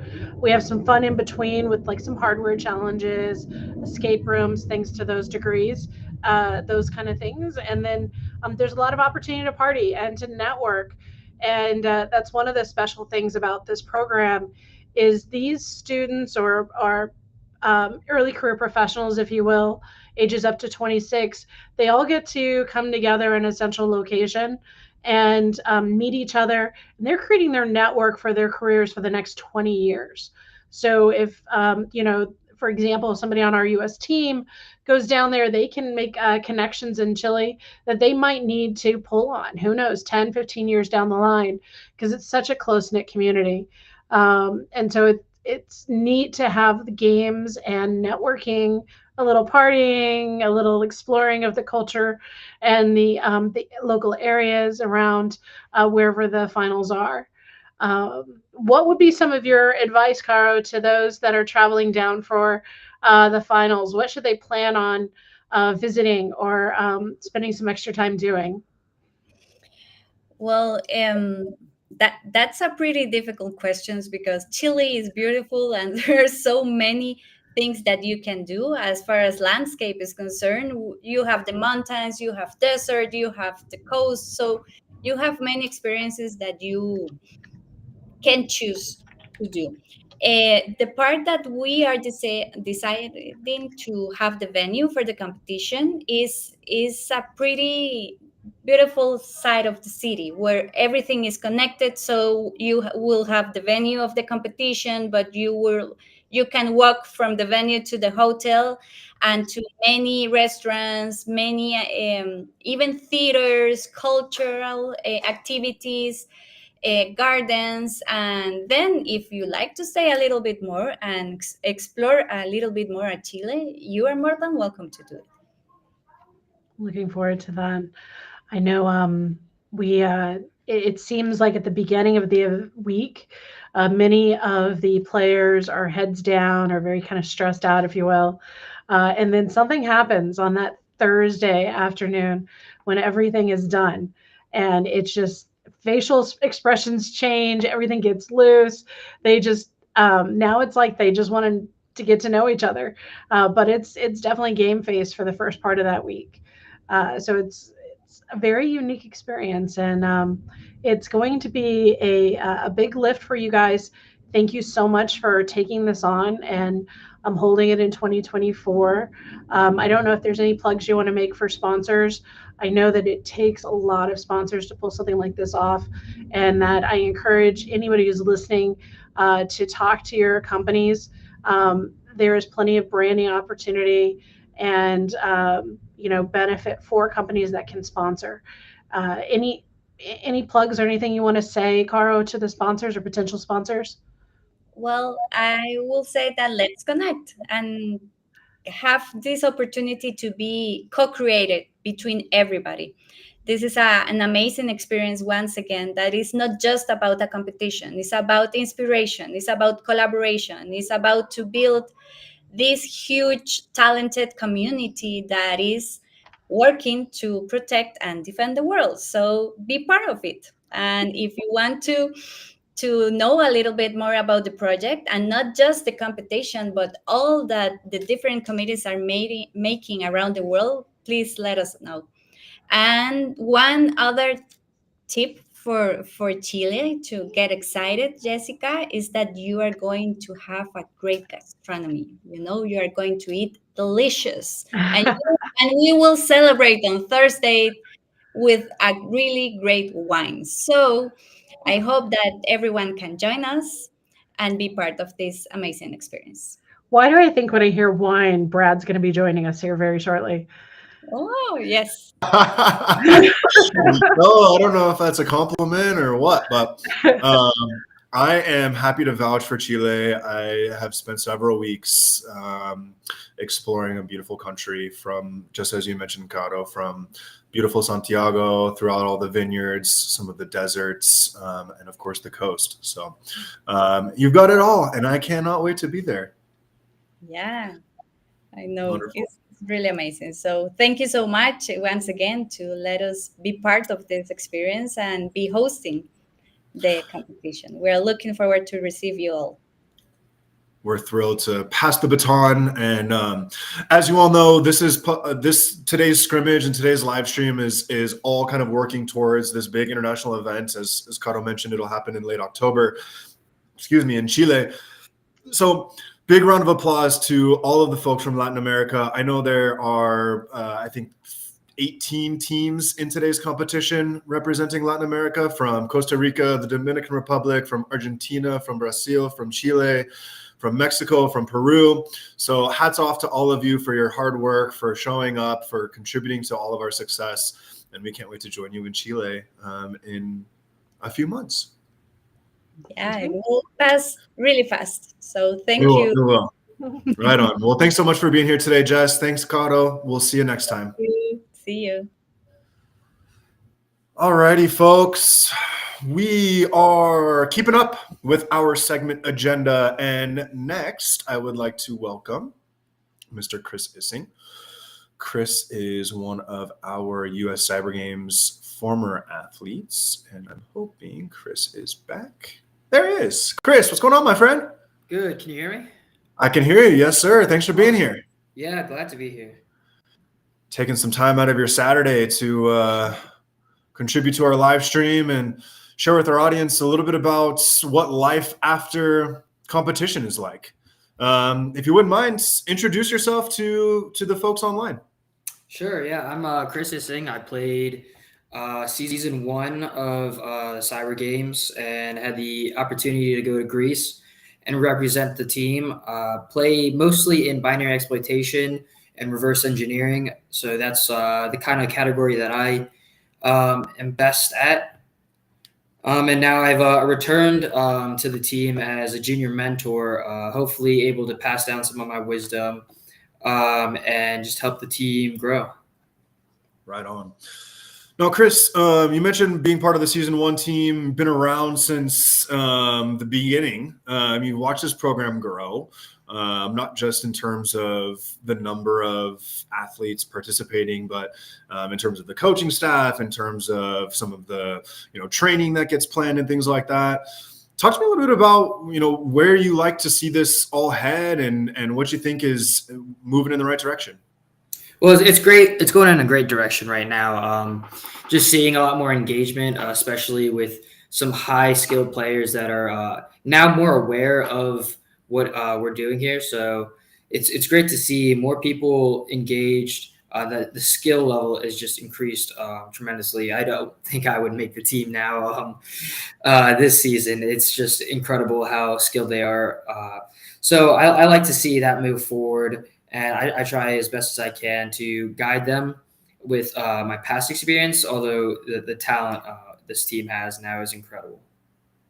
Yeah, I mean, just the familiarity you have with the global competition, everything from the differences in the types of challenges, depending on who's hosting this thing and, sort of their approach and strategy and angle at, what kind of technology, what kind of research, what kind of, fill in the blank it's sort of thrown into the challenge development process, but also kind of just the duration of the competition and maybe how to kind of prepare yourself from sort of a mental aptitude and kind of the 8-9 hours of competition is a long time to be focused on something. So really appreciate that.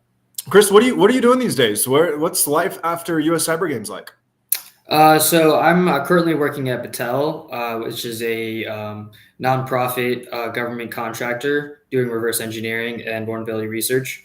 So the type of challenges that I do in the CTFs for the US Cyber Games directly relates to what I'm doing at work, which is awesome. I basically get to continue CTFing, but professionally. That's so cool. And that was kind of where I was going with the next question in terms of cyber competitions. I know, US Cyber Games was not your first rodeo. You've been kind of in this world for a long, long time, competing all over the place in various capture the flag competitions and others. Talk to me a little bit about, why cybersecurity competitions are a great place to kind of hone skills or develop new ones or network. What do you get out of these things? Yeah, so the competition is a great way to motivate me. I just enjoy being on top of the leaderboard, and when I'm not, I grind as much as I can to get back up on the leaderboards. So the competition aspect is great. These challenges, they take real world problems and they simplify it into something that can be solved in just a couple of hours. So the feeling of being able to successfully solve a challenge definitely feels really good, especially when I work on these real world problems that take months, years to actually accomplish. You can get that same feeling of gratification in these CTF challenges in just a couple hours. So those are two big reasons why I just love the CTF atmosphere. Also, the community is great. Everybody is just so welcoming and trying to push other people to learn the best. So everybody is always reaching out to provide their tips and techniques. So cool. When we're talking about cybersecurity competitions, specifically for beginners, maybe, is there one or two, or maybe even it's not a cyber competition, maybe it's a podcast or a blog or, some other kind of resource. What is a piece of advice or a resource that you would recommend to somebody that's maybe just getting started in cyber?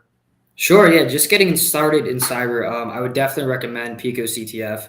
That was my first CTF I did over 10 years ago, and that is just an incredible introduction to the gamification of cybersecurity. So they actually have in the past made little video games that walk you through these CTF challenges. So that's Pico CTF is definitely what I recommend everybody. Being just on top of the news is awesome. You get to see the real life impact of the cybersecurity and like just the dangers of having insecure software. So understanding the impact of cybersecurity definitely will get people into this field. Yeah, I couldn't agree more. And that's, one of the reasons why we do host these live streams and have folks like yourselves on talking about how your experience in capture the flag competitions or red versus blue competitions, whatever the format is, the relevancy of the challenges as they relate to the day-to-day. And what does this mean for me as, Brad walking down the street, going to the grocery store, wanting to pay with Apple Pay, like how do these kinds of challenges, how do these sort of vulnerabilities impact my day-to-day life? And, we see the news articles, it's Equifax, it's Microsoft, it's, so-and-so getting breached and, recovering and paying out hundreds of millions of dollars and whatnot. But that is less tangible for me as an individual as not being able to pull up Google Maps and get home or something like that. So really appreciate the comment there. You talked a little bit about that Pwn reverse engineering kind of being your sweet spot. Do you have a challenge that you've seen in the past that you remember that just kind of stands out and you're like, wow, this was such a cool challenge, or like, I still think about this challenge, I couldn't solve it? There's too many to think about. But I just, one of them that comes to mind was, I think it was a Red Pwn CTF challenge or something. It was a heap challenge that I think I spent a good, 16 hours on a weekend just trying to understand what it takes to control the heap in a way that would get me a shell. And in the end, it worked. But it was just a long, long journey. But it was great for me to actually understand what was going on. So cool. And one last question for you. Lots of folks competing today that are hoping to make it onto teams that will compete. As we now just heard, the ICC this year will be in Chile. The Latin American region is going to be hosting this year's event. Do you have a piece of advice for somebody that might be headed to the ICC in terms of preparing, or what they should do, what they should look for, how they should make sure that they're ready to go? Sure. Yeah. I guess the best advice I have is just have fun. Don't, overexert yourself. Everybody is trying really hard to make the team. You have to take a step back and realize that there's more to life than just staring at a screen all day. So definitely grind enough that you get your skills are at a point, but don't overexert yourself, and just enjoy the challenge. I love it. Chris, it's always a pleasure. Thank you so much for all you do for the U.S. Cyber Games program. I know many of the athletes on the team today look up to you and use you as a resource for all of their learning and development. So appreciate your support there. Appreciate you being on a live stream today, taking some time out of your Saturday. Best of luck to you, and we will be in touch, my friend. Thanks for having me, Brad. Yeah, absolutely. Take care. All right, folks, if my clock is accurate, I think we have 5 minutes left in today's competition. So I'm hoping I might get a screen share of the scoreboard. Let's see where we're at here. And I'm assuming this is up to date. We're still sitting at Team Serbia in first place, 22 flags. I'm seeing it there. Let's see. Team Greece, also 22. United States Cat Girl Group, 22. Who else we got at 22? Oh, Czech. Hot on their heels, 21 flags. Crypto is a mid category, also with 21 flags. That is so small, and I don't have my glasses on. Let's see what else we got going on there. The Brad Wolfenden fan club. Okay, I see what you did there. Who's that? Let's give them some extra points. Very cool, folks. All right, so we are, like I said, we are down to 5 minutes. I think we are going to be wrapping this thing up. I know we have a quick video that we want to flash on one of the upcoming events, Wicked 6. We're going to welcome Jess back to the show after the video. She's going to talk to you a little bit about our flagship Women in Cyber event here with PlayCyber coming up in March. And then we will hopefully have some of the winners joining us to close this thing out. So let's cue up that video, and I will be back with you in about a minute.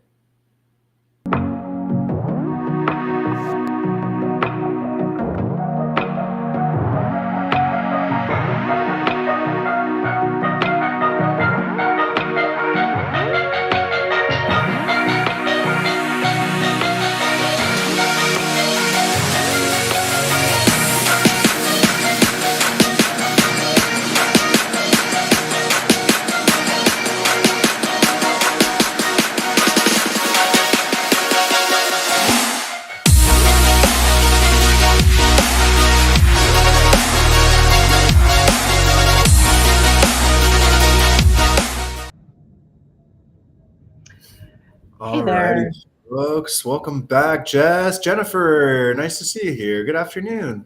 Hello.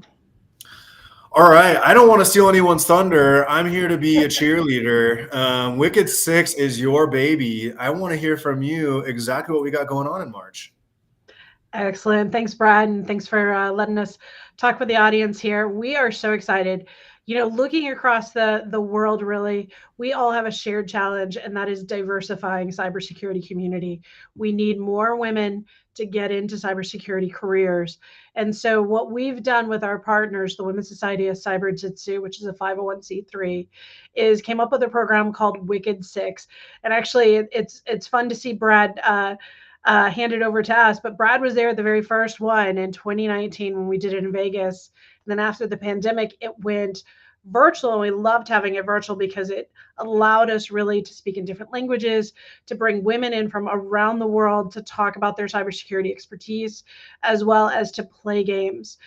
So if you're interested in learning or helping you spread the word about Wicked 6, please visit wicked6.com. Again, that is wicked6.com, and help spread the word to all the women that you know. This is all ages.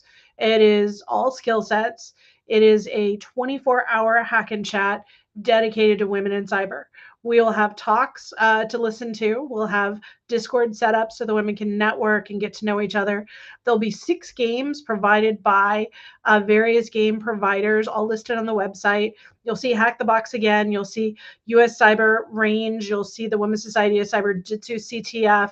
I think we have some others from returning from last year. Meta CTF, which we saw at the IC3. That was a big favorite last year. Who else, Jennifer, are we going to see there? Yeah, we've got Haiku and we've got Inspirotech, 2 fan favorites. So fantastic. And this would not be possible without Jennifer's hard work, and Monzi. Call out to Monzi out there for getting it kick-started. But Jennifer is directing the Wicked 6, if you will, event program. What are some of the things about the program that you're excited to see this year?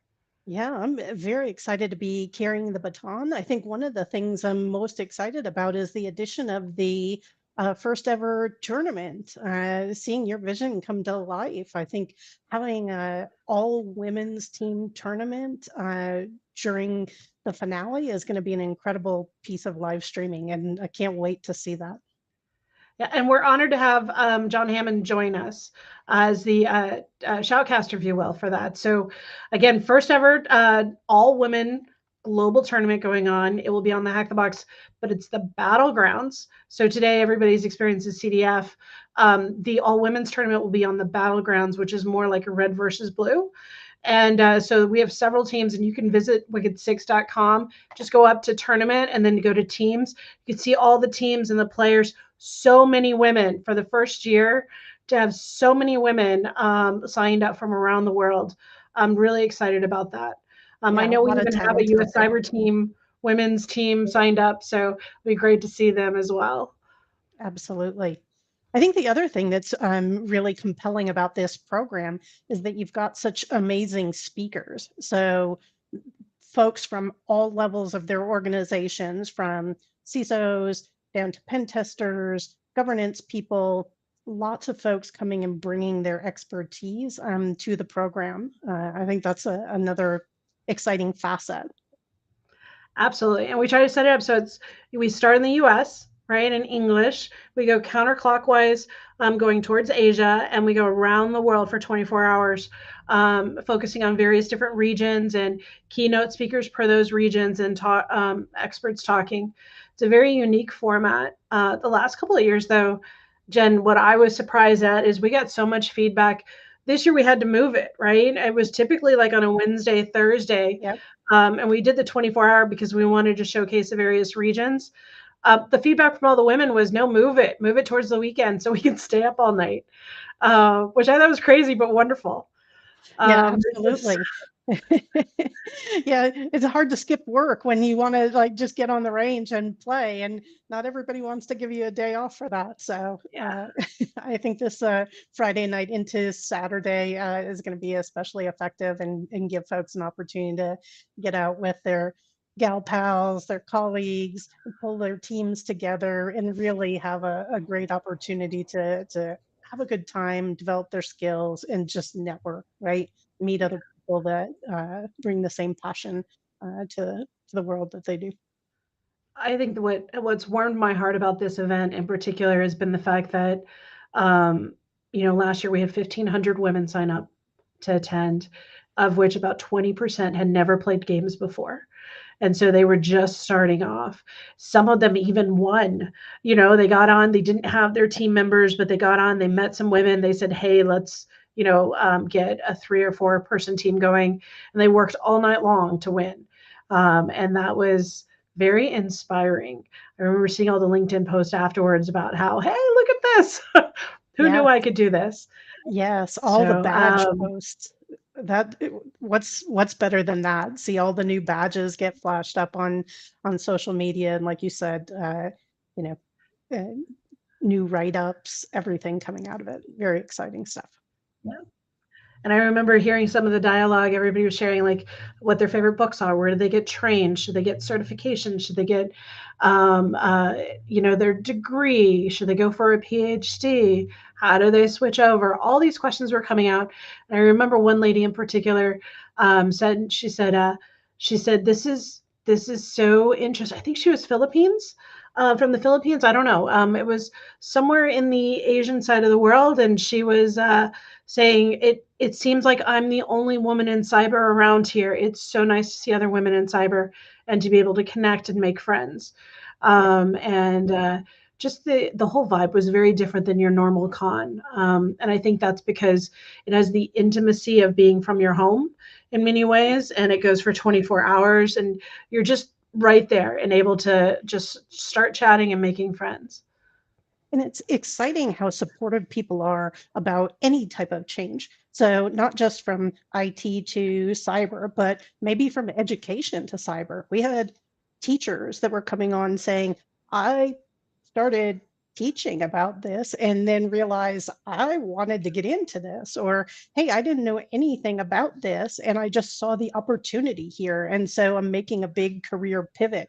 And that was exciting. These are people that weren't, doing this at 22, 23, coming out of university. These are folks that are advanced in their careers and recognizing, wow, what an amazing space. And here's a group of people that will support me, answer those questions that maybe I have about how do I make that pivot? What do I do to have success if I want to make that kind of a change? So I think that's another neat part about that community that develops around the event. Well, why don't we talk a little bit about how organizations can get involved? Obviously, men are allowed to attend the talks for the 24 hours, but the games are primarily for the women. We do have some speaker slots available, I believe. We're still looking for a couple of speaker slots. We do. We are looking for organizations to be sponsors, which gets them into the Brella platform that we leverage for the actual event, gets them a channel into the Discord so they can interact with folks and continue that relationship. We'll be making some really important announcements at that event about what's to come with the Global Women's League going forward. But there's some other group tickets is a great opportunity for us to talk about. So this year, for the first time, we're offering discounted group tickets. This is a great opportunity if you want to bring your corporate team and have folks from your organization around the world participate and share that experience.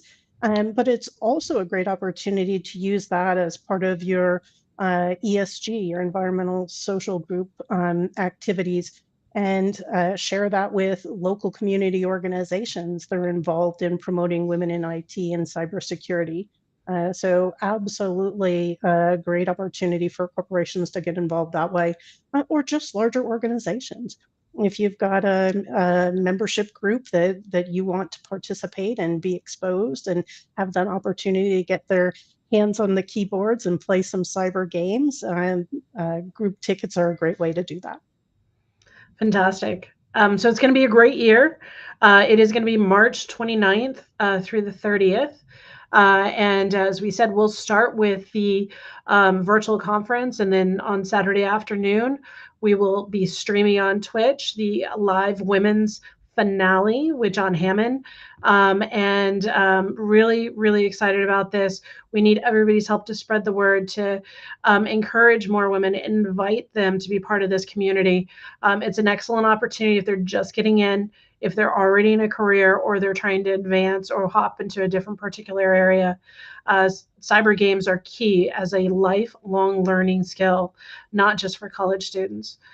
Thank you, Jennifer, for all of your work and for the team's work on making this happen, this important event. Thank you to the Women's Society of Cyber Jitsu for partnering with us, and also to some of our recent sponsors that are coming on board.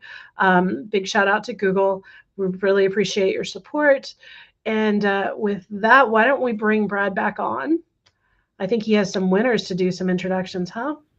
I do. But before I bring them in, round of applause, Jess, you and Jennifer and the PlayCyber team doing such a phenomenal job, really kind of reimagining the Wicked Six program and creating so many opportunities for women and girls in cybersecurity. And I think we heard from Tomas earlier today on the live stream about how important kind of bringing in diverse backgrounds, diverse mindsets, diversity period into this field is going to be critical, not just to close the workforce gap, but to continue to improve postures and keep up with all of the evolving threats out there. So hats off to you all. I can't wait for it. I know March is going to be here pretty quick. And one last plug, if you're not already signed up to attend the talks, there's some phenomenal names on the lineup. So can't wait to see some of you then. Excellent. Thanks, Brad. Thank you. All right, folks, this may be the moment you all have been waiting for. We have wrapped up, was it 8 hours of Capture the Flag today.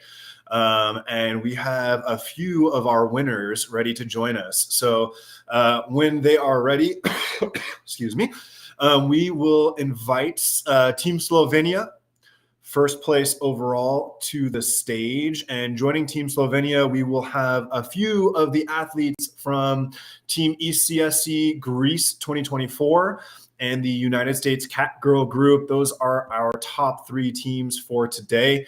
Come on into the live stream whenever you're ready. I would love to have you. Have tons of questions. We have our first couple coming in here. Let's see. I see a Shiloh. I see a Caden. I see a Plus. I see a Jovan. Sandu, oh my gosh, Fisto, what's going on, friends? Please turn your video on if you don't have it on yet. Who's from Slovenia? Serbia, not Slovenia. Serbia, oh my gosh, yes. Serbia. Oh my Serbia. Yeah, me and Sandu.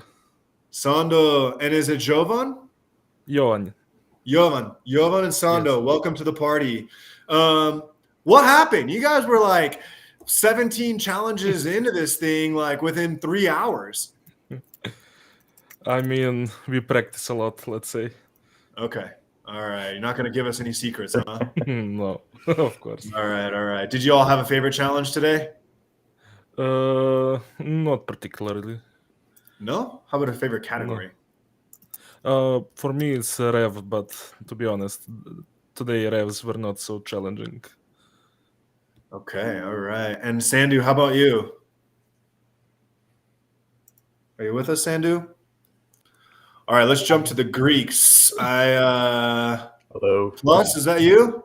That is me. Hello. Can you hear me? What's up? We can hear you. Yes, sir. Thanks for being here. Are you in Athens? Where are you at, my friend? I'm in Thessaloniki. It's the second largest city in Greece. So yeah, I'm actually here. It's like 2 a.m. right now. So most of my friends are asleep. As you might know, we talk about that on Discord.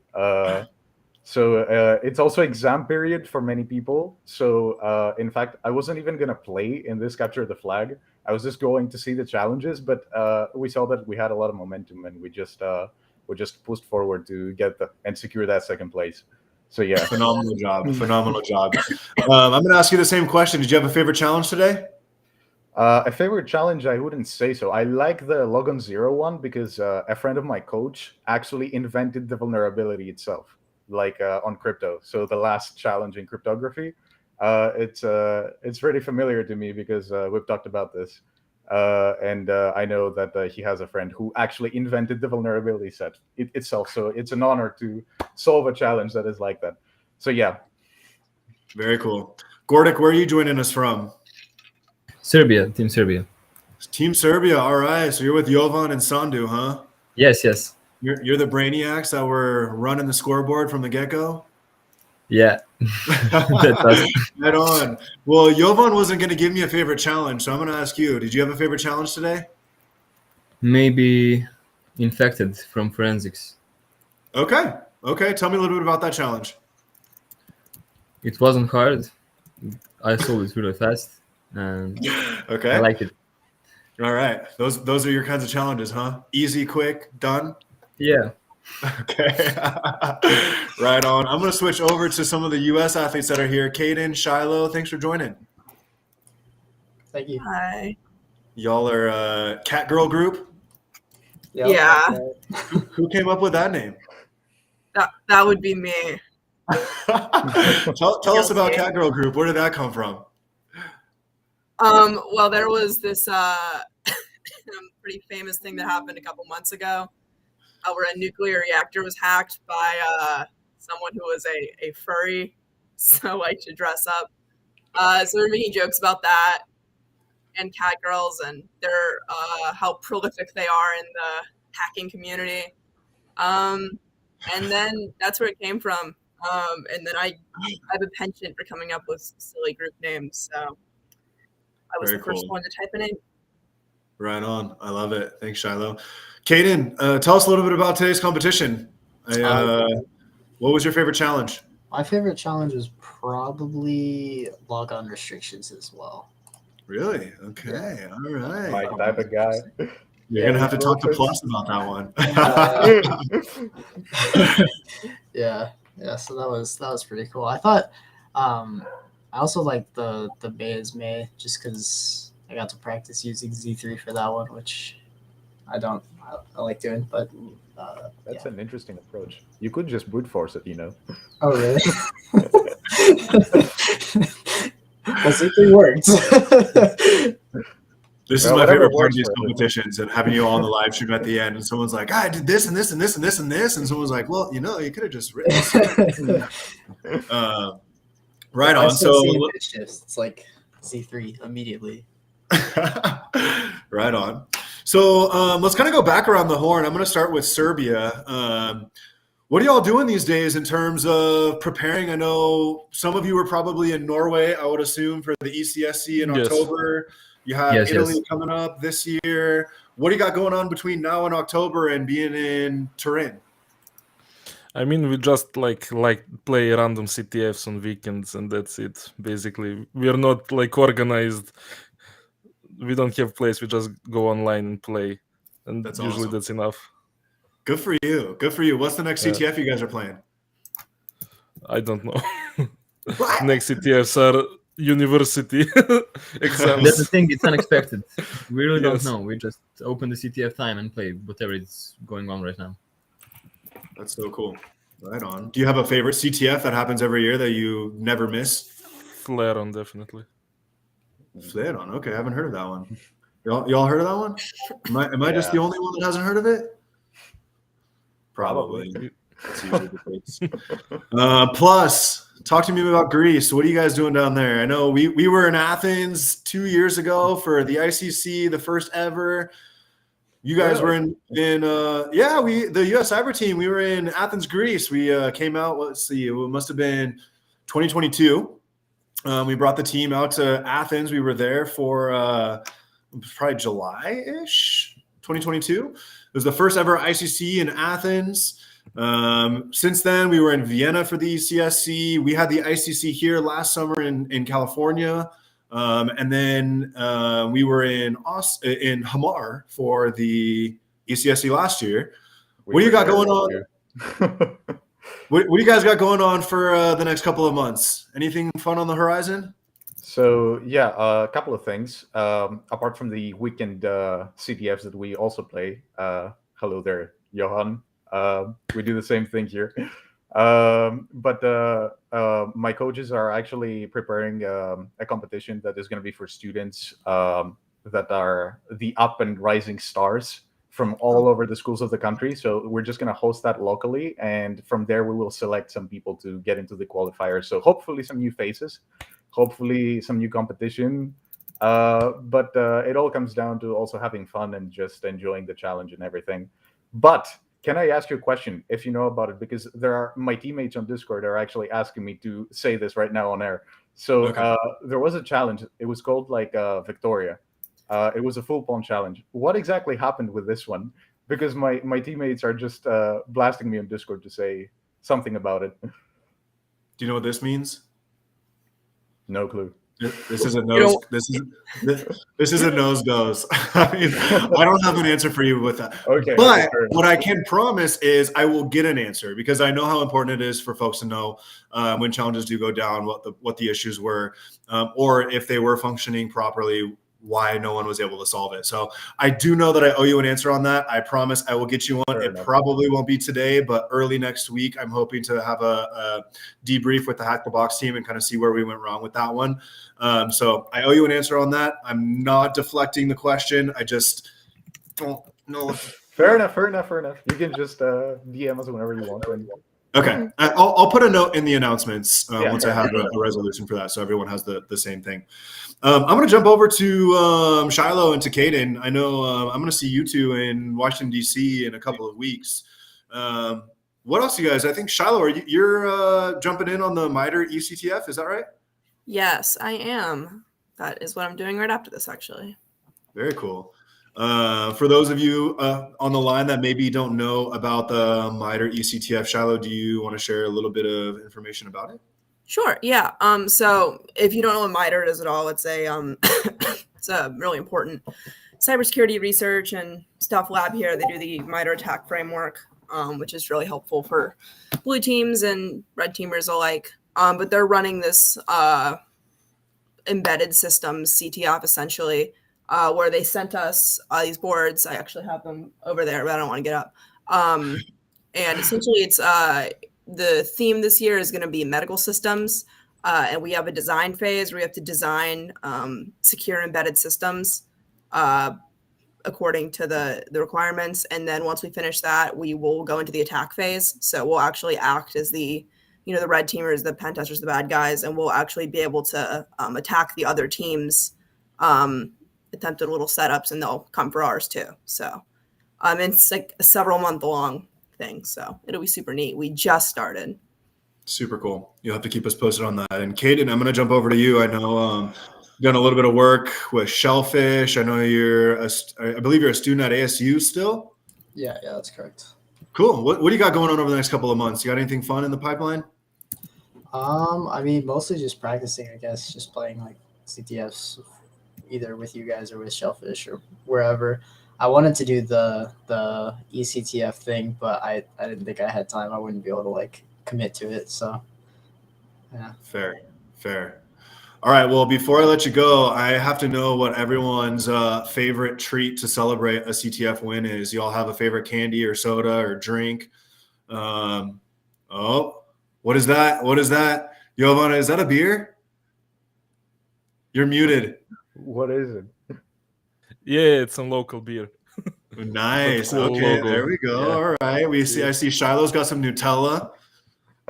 Can't go wrong with Nutella. I'm gonna go with a good old water here. The best drink by far, I believe, and the most healthy option. I'm shocked that a Greek is telling me they celebrate with water.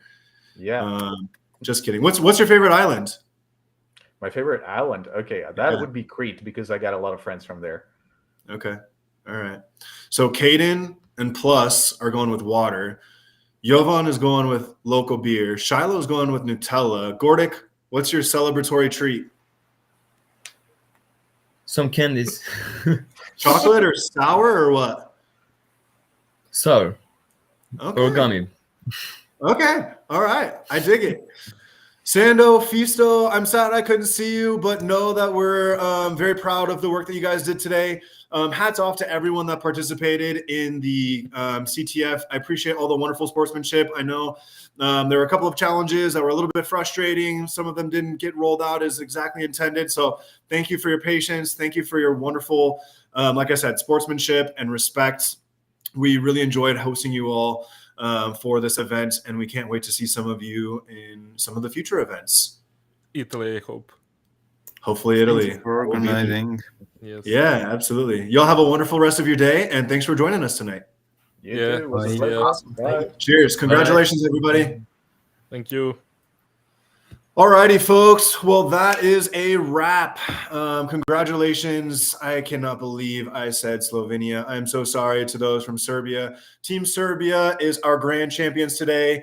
So hats off to the athletes coming to our competition from Serbia. Staying up late, answering all the challenges. They did a phenomenal job, followed closely by ECSC Team Greece 2024. Phenomenal effort. Third place secured by the United States Cat Girl Group and all of our athletes. Phenomenal work today. Thank you for your respect. Thank you for your participation. Thank you for your sportsmanship and your camaraderie. I love seeing all of the chatter in Discord. I love seeing everyone coming together from across the globe to compete in these things with similar kind of goals, similar skill sets, similar objectives in terms of getting to know each other, improving their skills, and having some fun. I think we heard it from Chris Issing, one of our season 1 athletes that joined the live stream earlier. His number one piece of advice is just have some fun. Grind, but have some fun. With that, I'm Brad Wolfenden. I appreciate you joining us today on the live stream. I think we're going to kill it and have a wonderful rest of your weekend. We'll see you in March for Wicked 6. Thanks, y'all. Have a wonderful rest of your weekend. Take care.